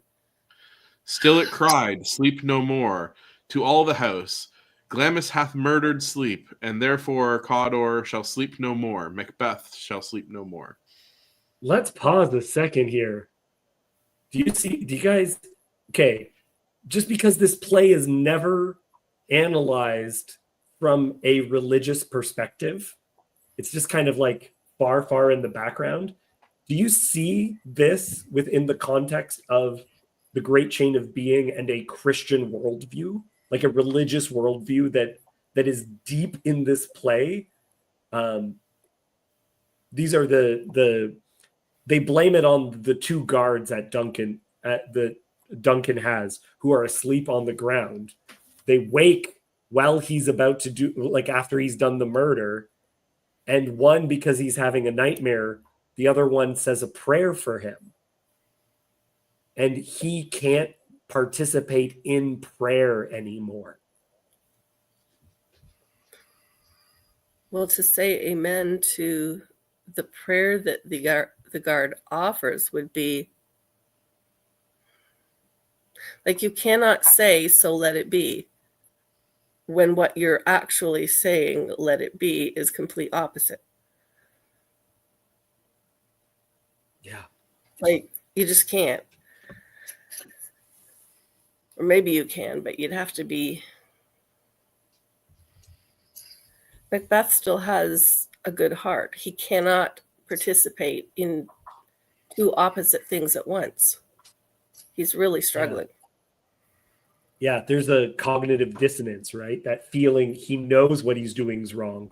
He fully understands that, and it's tearing him apart as a result of that. If he was just a psychopath, he wouldn't be having these interactions.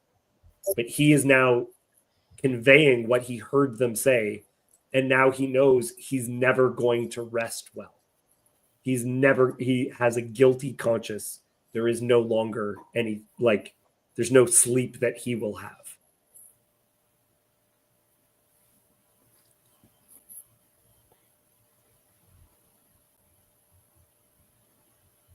Kirk, Cassandra, or Rob, anything else? Nope. Guys, this scene slaps. This scene slaps so good. Continue on then, the two of you. Give me the daggers, the sleeping and the dead are but as pictures. 'Tis the eye of childhood that fears a painted devil. If he do bleed, I'll gild the faces of the grooms withal, for it must seem their guilt. Whence is that knocking? Is it with me when every noise appalls me? What hands are here? Ha, they pluck out mine eyes. Will all great Neptune's ocean wash this blood clean from my hand? No, this my hand will rather the multitudinous seas, an carnadine, make the green one red. My hands are of your color, but I shame to wear a heart so white. I hear a knocking. At the south entry, retire we to our chamber. A little water clears us of this deed. A little water clears us of the deed. It's fine. We move on. And she makes fun of him. My hands are of your color, but I shame to wear a heart so white. Right? She's glad to have little blood on her hands. And the image of the washing of the hands, it's clearly baptismal. Right? And he is saying, will all great Neptune's ocean wash this blood clean from my hand? We don't use the word incarnadine enough anymore. No, this my hand will rather the multitudinous seas in incarnadine, making the green one red. So the oceans won't be able to clean me. I will make them bloody. Beautiful. For some reason, this puts me in mind of Jewish hand washing. And I don't know what it was Right. back in the day, but, the water in the cup and the cup poured out, and you go to dinner and you aren't allowed to speak until everyone's hands have been washed. After the washing, then you can speak of it. And I didn't know that first time I went to a Seder dinner.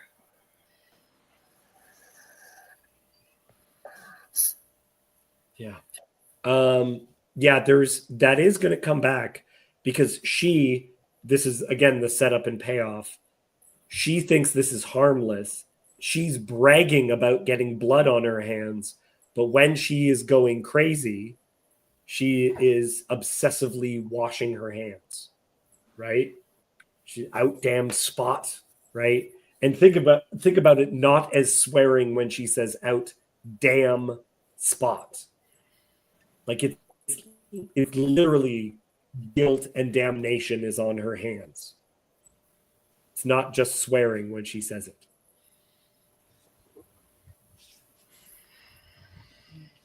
Kurt, can I get you to read this one? Had I but died in an hour before this chance, I had lived a blessed time, for from this instant there's nothing serious in mortality. All is but toys, renown and grace is dead. The wine of life is drawn, and the mere lees is left this fault to brag of. So what he is saying is that he has done this action, and now nothing means anything anymore. He has destroyed meaning. He's damned himself, and he's done something that's changed him. That's the bit of that.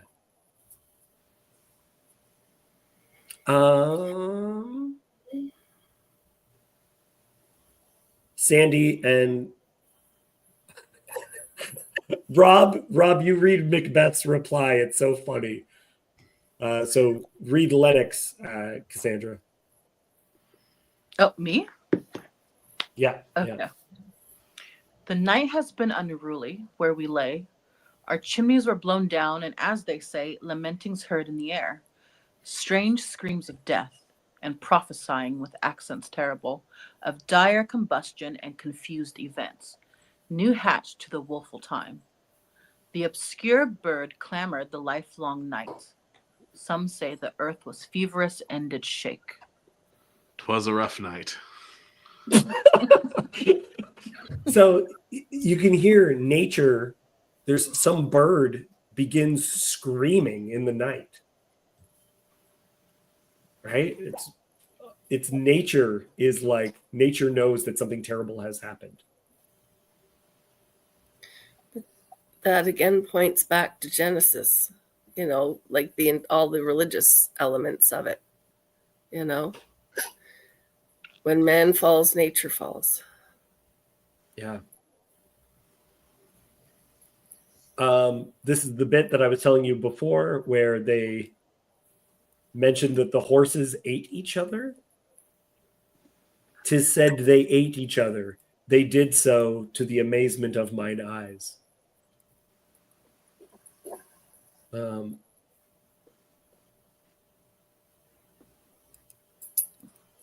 Okay. Kurt, read this reference. Read this one. This is, sorry, I should say the context. This is Macbeth trying to get people to murder his enemies. Well, not even his enemies. Banquo and Banquo's child. He wants them murdered, and he's talking to the murderers, and this is the language which he uses. Go ahead.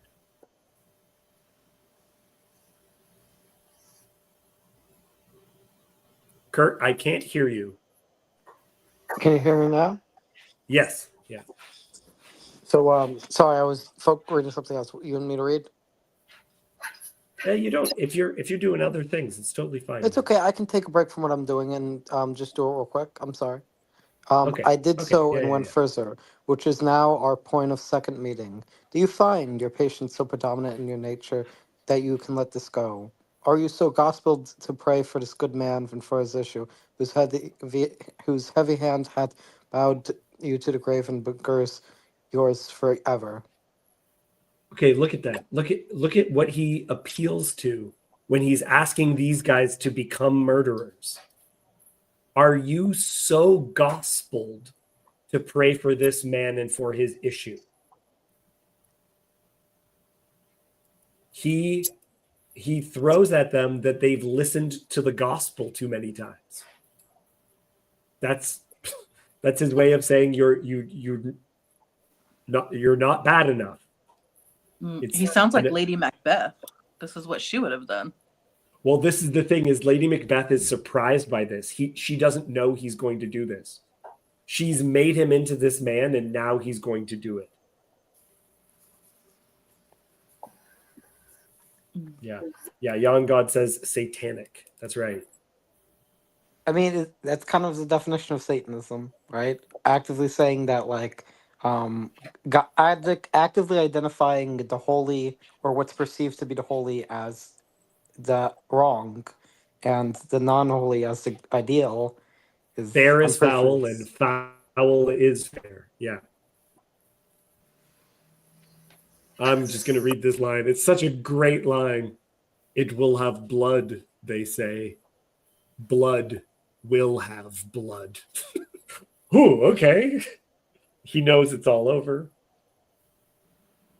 We're not going to read this section, but I love the little kid talking to his mom right before they all get murdered. I think Lady Macbeth is probably the least hateable woman in the story. But she becomes, I mean, in this, she says that her husband's dead just because he knows that there's danger and has to go kill the dude. I don't know if another woman because who's he left as them. unhateable as her in this play. Yeah. I mean, Macduff leaves them. Yeah, it's true. Yeah, it's true. If he was so scared, you would think that he would move his wife and children. But he's a soldier. He has to go kill the traitor. You can get a new wife and children. That's actually all in. That'd be true. Okay, I'm sorry. Rob, can you actually? No, sorry. This is okay. Yeah, Rob, read as son. Cassandra, read as Lady Macduff. Okay. Oh, okay. Wait, why did shouldn't Sandy get to read? Sandy will read more in the future. I promise. I'm holding out a good one for her. I promise. Oh, I love Sandy. Thank you, Kirk. Okay, go ahead, Cassandra. Sarah, your father's dead, and what will you do now? How will you live? As birds do, mother. What, with worms and flies? With what I get, I mean, and so do they. Poor bird, thou'st never fear the net, nor lime, the pitfall, nor the gin. Why should I, mother? Poor birds they are not set for. My father is not dead, for all you're saying. Yes, he is dead. How wilt thou do for a father? Nay, how will you do for a husband? Why, I can buy me 20 at any market. Then you'll buy him to sell again. Okay, pause a second. Okay. Immediately, there's, again, comedic relief in the middle of this play. You can see why some people wouldn't include this bit. This kid is obviously way too clever for him being this little child saying these kind of jokes. But this is also a reference to the Gospel of Matthew, right? Have no worries, like having no worries is being as the birds of the air. So he says, I'll get by like the birds. And she says, oh, you mean you're going to eat worms? He says, no. I'll I'll figure it out. So it's a nice little bit. Okay. This is sorry. That's such becoming- an interesting feedback to the Gospels, the whole thing. Yeah. Like the buying and selling, like the whole gospel, the buying and selling, Yeah. Our bird's not bought and sold at the market. I can buy it at me 20 at any market. But what is happening as the play continues is the play actually gets quoted by people as nihilistic. And this is a scene where things are becoming nihilistic. I disagree because of how the play ends. So continue reading. Oh, unless Sandy inhaled deeply as though she was going to speak. Yeah, nihilism. I still struggle with the term. How is it referenced here? You are going to see it by the end. It will be very, very clear. A major nihilistic work quotes a line from Macbeth that we will get to by the end. Go ahead, Cassandra, from Thou Speakest. Thou speakest with all thy wit, and yet I faith with wit enough for thee. Was my father a traitor, mother? Aye, that he was. What is a traitor? Why, one that swears and lies.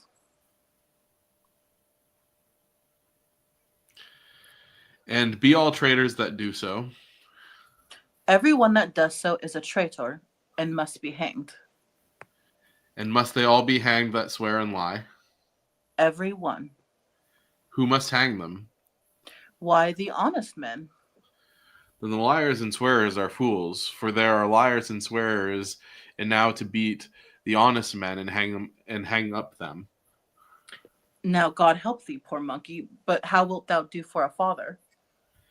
If he were dead, you'd weep for him. If you would not, it were a good sign that I should quickly have a new father.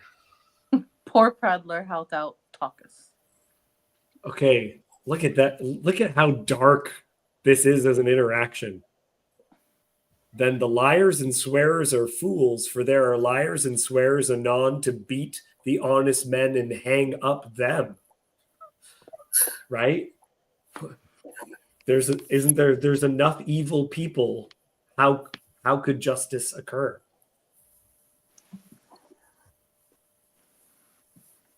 So dismal.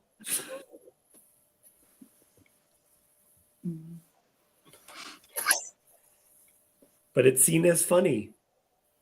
You little monkey. Yeah. God help thee, poor monkey.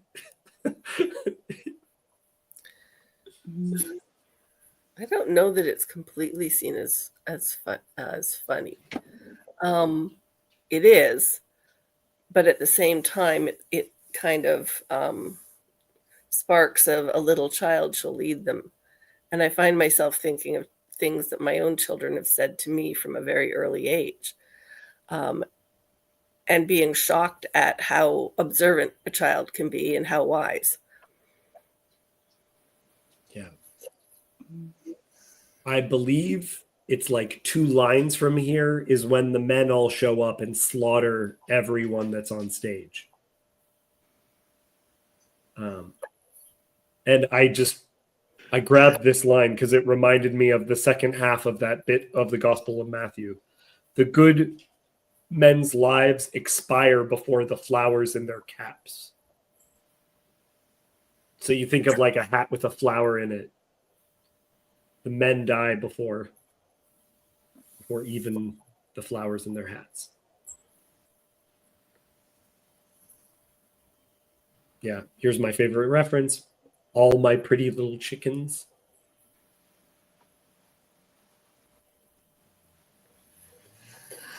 So they tell, sorry, so that all the children are killed, and someone tells him they think he's reacting too strongly. They say to finding out his whole family's been massacred. Dispute it like a man. I shall do so, but I must also feel it as a man. I cannot but remember such things were that were most precious to me. Did heaven look on and would not take their part? Sinful Macduff, they were all struck for thee, not that I am, not for their own demerits, but for mine, fell slaughter on their soul. Heaven rest them now. Again, great chain of being. Did heaven just look? Did heaven look at this and not stop it from happening?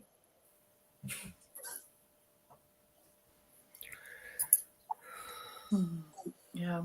I guess it seems like Macduff maybe that's like a gender dynamic thing, but Macduff answers his accusation of being unmanly. And he doesn't feel shame in the fact that he's crying about his family being slaughtered.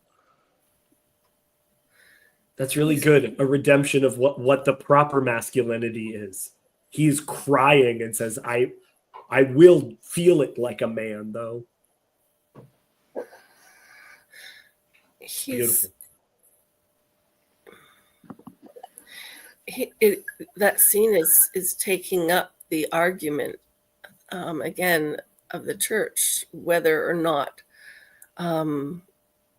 whether you can die for somebody else's sin.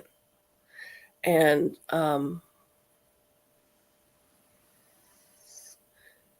yet they're framing it in the context in which so often we do. Mm-hmm.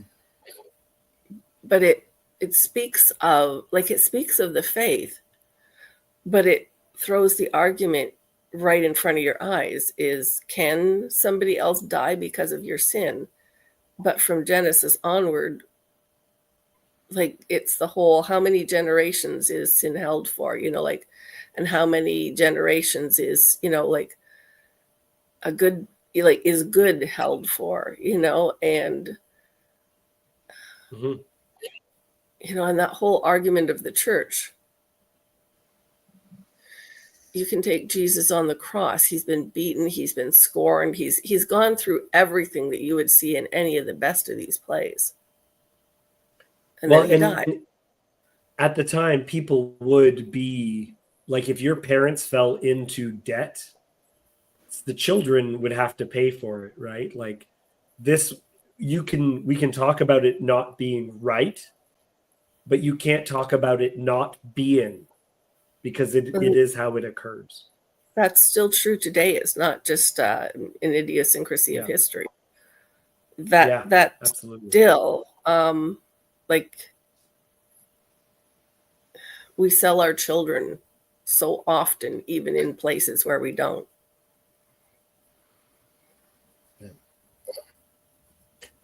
So let's go to the consequence, because I know that Kirk was really wanting Sandy to read. So Rob, I'll get you read for the Doctor.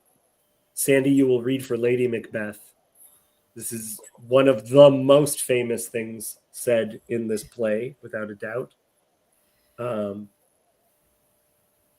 And this is a scene where she's sleepwalking. So it's supposed to happen at night, like middle of the night. And a servant and the doctor watch her as she is sleepwalking. Go ahead, Sandy. Yet here's a spot. Hark, she speaks. I will set down what comes from her to satisfy my remembrance the more strongly. Out, damned spot, out, I say. 1, 2, why? And then 'tis time to do. Hell is murky. Fie, my lord. Fie, a soldier and a feared. What need we fear? Who knows it? When none can call our power to account? Yet who would have thought the old man to have had so much blood in him? Do you mark that? The Thane of Fife had a wife. Where is she now? What will these hands ne'er be clean? No more o' that, my lord, no more o' that. You mar all with this starting. Go to. You have known what you should not. She has spoke what she would not. I am sure of that. Heaven knows what she has known. Here's the smell of the blood still. All the perfumes of Arabia will not sweeten this little hand. Oh, oh, oh. What a sigh is there! The heart is sorely charged. More needs she the divine than the physician. God forgive us all. Okay. There's still the smell of blood. All the perfumes of Arabia will not sweeten this little hand. This is so good, guys. This play is so good. I worked in a hospital on the cleaning thing, first summer job in my teens. Oof. Yeah. Yeah. Yeah. She it's gold. pungent. Yeah. And again, this reference, more needs she the divine than the physician. God forgive us all. Okay, then we're heading to the end. This is the passage, which is the quote from this section is used as a reference to life having no meaning. And it's the sound and the fury. Sound and fury is used as a reference, meaning meaningless, that there's no point to it. Because as he's pushed away, you're going to see within this, he no longer has fear, right? He's so scared when he first has the instinct, but now he's given up on all that. And I mean, come on, guys. His servant's name, how would you pronounce this name, Cassandra? Satan. Satan. Satan is the name of the person he's talking to at the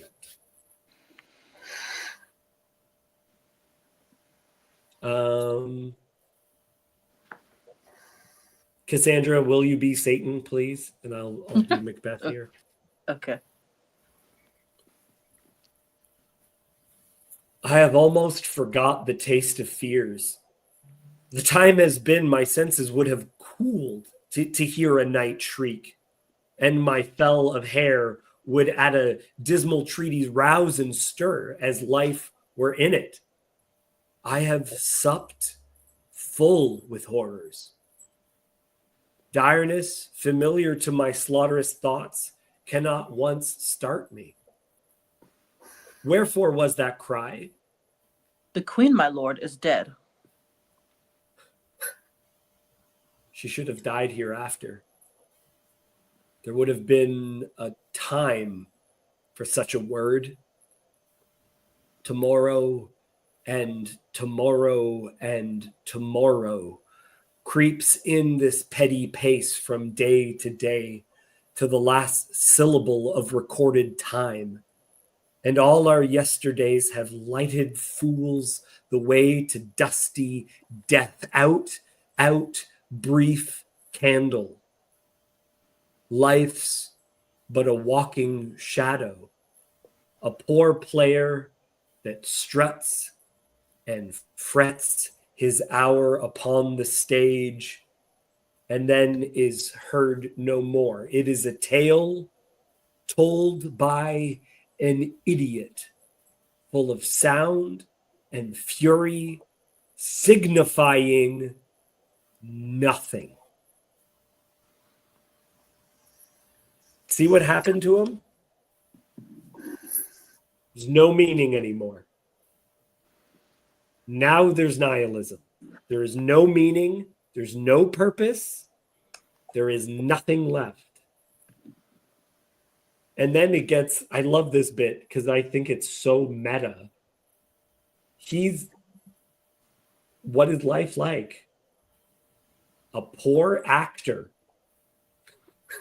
who is just walking his hour upon the stage and then goes off stage. He's heard no more.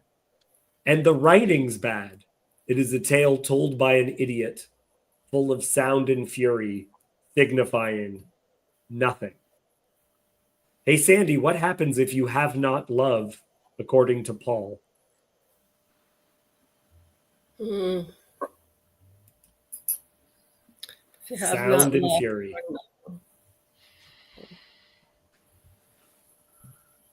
A clanging cymbal, a noisy Yep. gong. Yeah.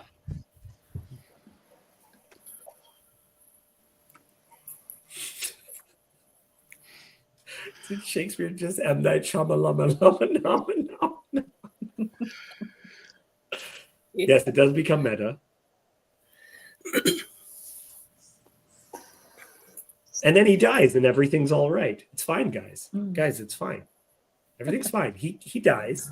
Justice occurs. It's okay.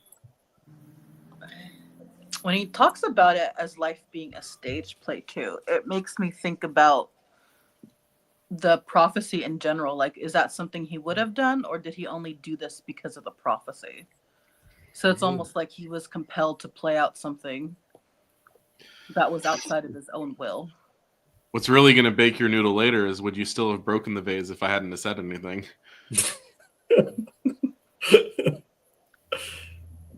Thank you, Rob.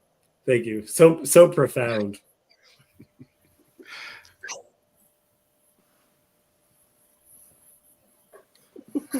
He was mind controlled.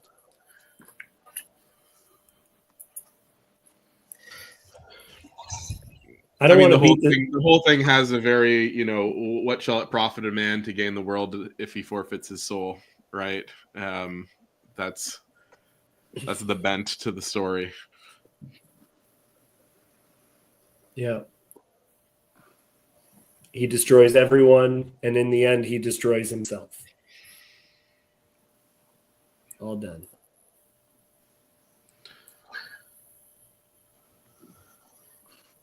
I can see also why the idea behind the tragedy is that you relate to the character, but in the end, you're actually happy that he dies, and that is supposed to make you a better person.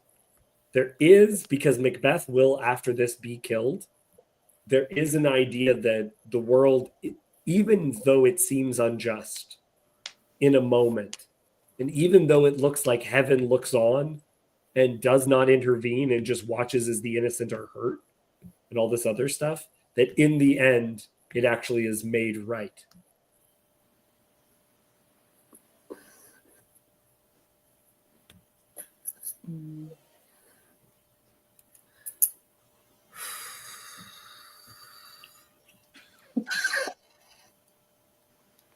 We can talk about that one.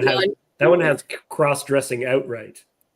A woman goes undercover as a man, but remember, there were men as actors, so it's a man dressing like a woman, dressing like a man.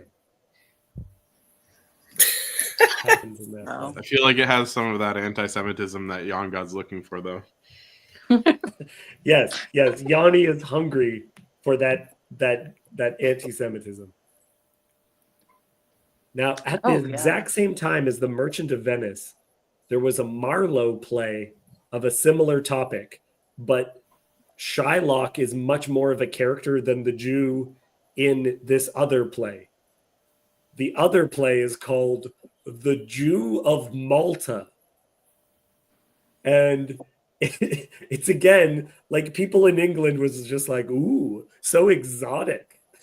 Like the Merchant of Venice, ooh, Italian. I wonder what's going to happen there. And there's Jews in it too. Did you know about Jews, guys? Yeah, one of the witches says something about like the liver of a Jew or something like that in the incantation at the end. That is or the second half. One of the ingredients in the cauldron is the liver of a blasphemous Jew. Yeah, that like made me That do a is- double take. I was like, what did they say? Yeah. I didn't remember that part the first time I read it. Yeah.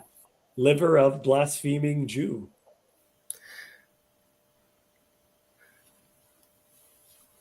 But for it to believe the story about why the play was cursed, I guess that's like a real thing. Yeah. Yeah. And Yon God, we're not going to next talk about that play. But we, I think I do want to have a conversation about the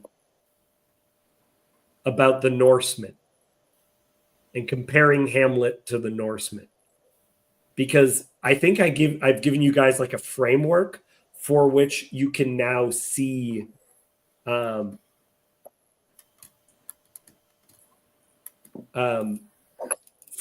which you can see other Shakespeare plays.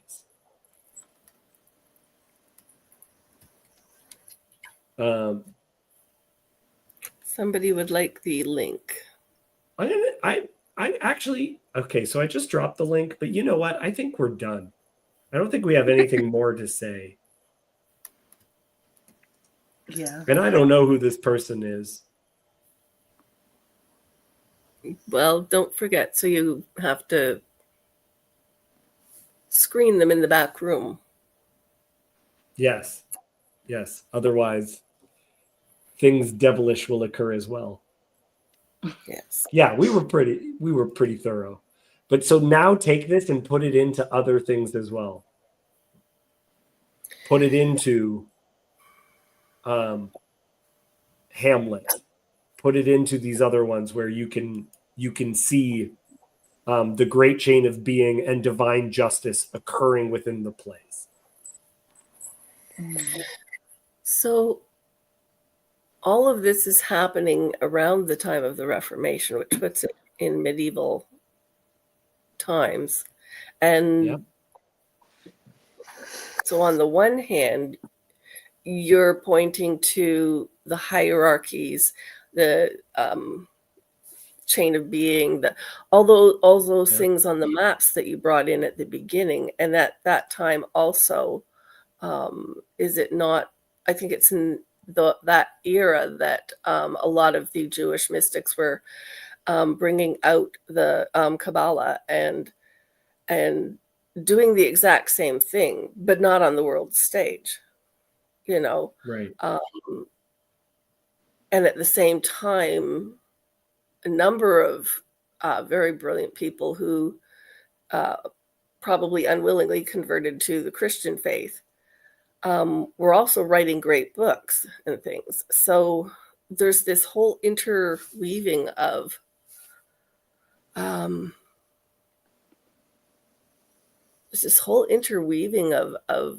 lives and faiths and views. Like even what was it? Did you reference Morocco or no? Where? Anyway, there's several characters who are Moors. Othello is a Moor. Yeah. There's a character called Aaron the Moor in Titus Andronicus. Moors appear. I believe there's a Moor. There's definitely a black dude in The Merchant of Venice as well. But sometimes that character is cut from the storyline. Merchant of Venice it has a lot of controversial bits. Even the most famous line from it is not a character being all humanistic, has not a Jew hands, has not a Jew eyes, right? That's not the purpose of that monologue. The purpose of that monologue is that character justifying why he's allowed to seek revenge. If a Jew wronged a Christian, what is his recompense? Revenge.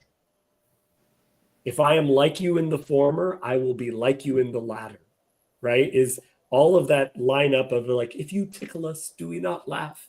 If you cut us, do we not bleed? The whole purpose of that is actually justifying But that revenge. sounds a lot like the sound and fury that went on through this play in Macbeth and Lady Macbeth. Yeah. I can't just say arguing. They're not exactly arguing. It's worse than that. Oh, you know. Yeah. What is the point of view that you will take? How do you perceive sin, and how do you perceive justice, and how are you going to see them played out? Yeah. Yeah, exactly. Okay, I'm going to check in with everyone, and then I'm just going to say thank you and end it.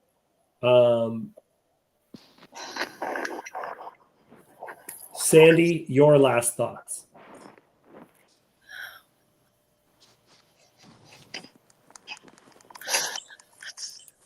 I have never enjoyed Shakespeare so much.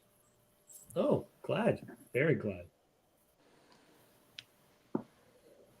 Very glad. Cool Kid Kirk. Shakespeare should be taught in middle and high school more. And it should not be read, it should be watched. That's my whole thing, is that's one of the reasons why people don't like it so much, is But no they never cross-dressing. Bring on the there doesn't drama. have to be cross-dressing unless we do all of the plays where there's cross-dressing, which is most of the comedies.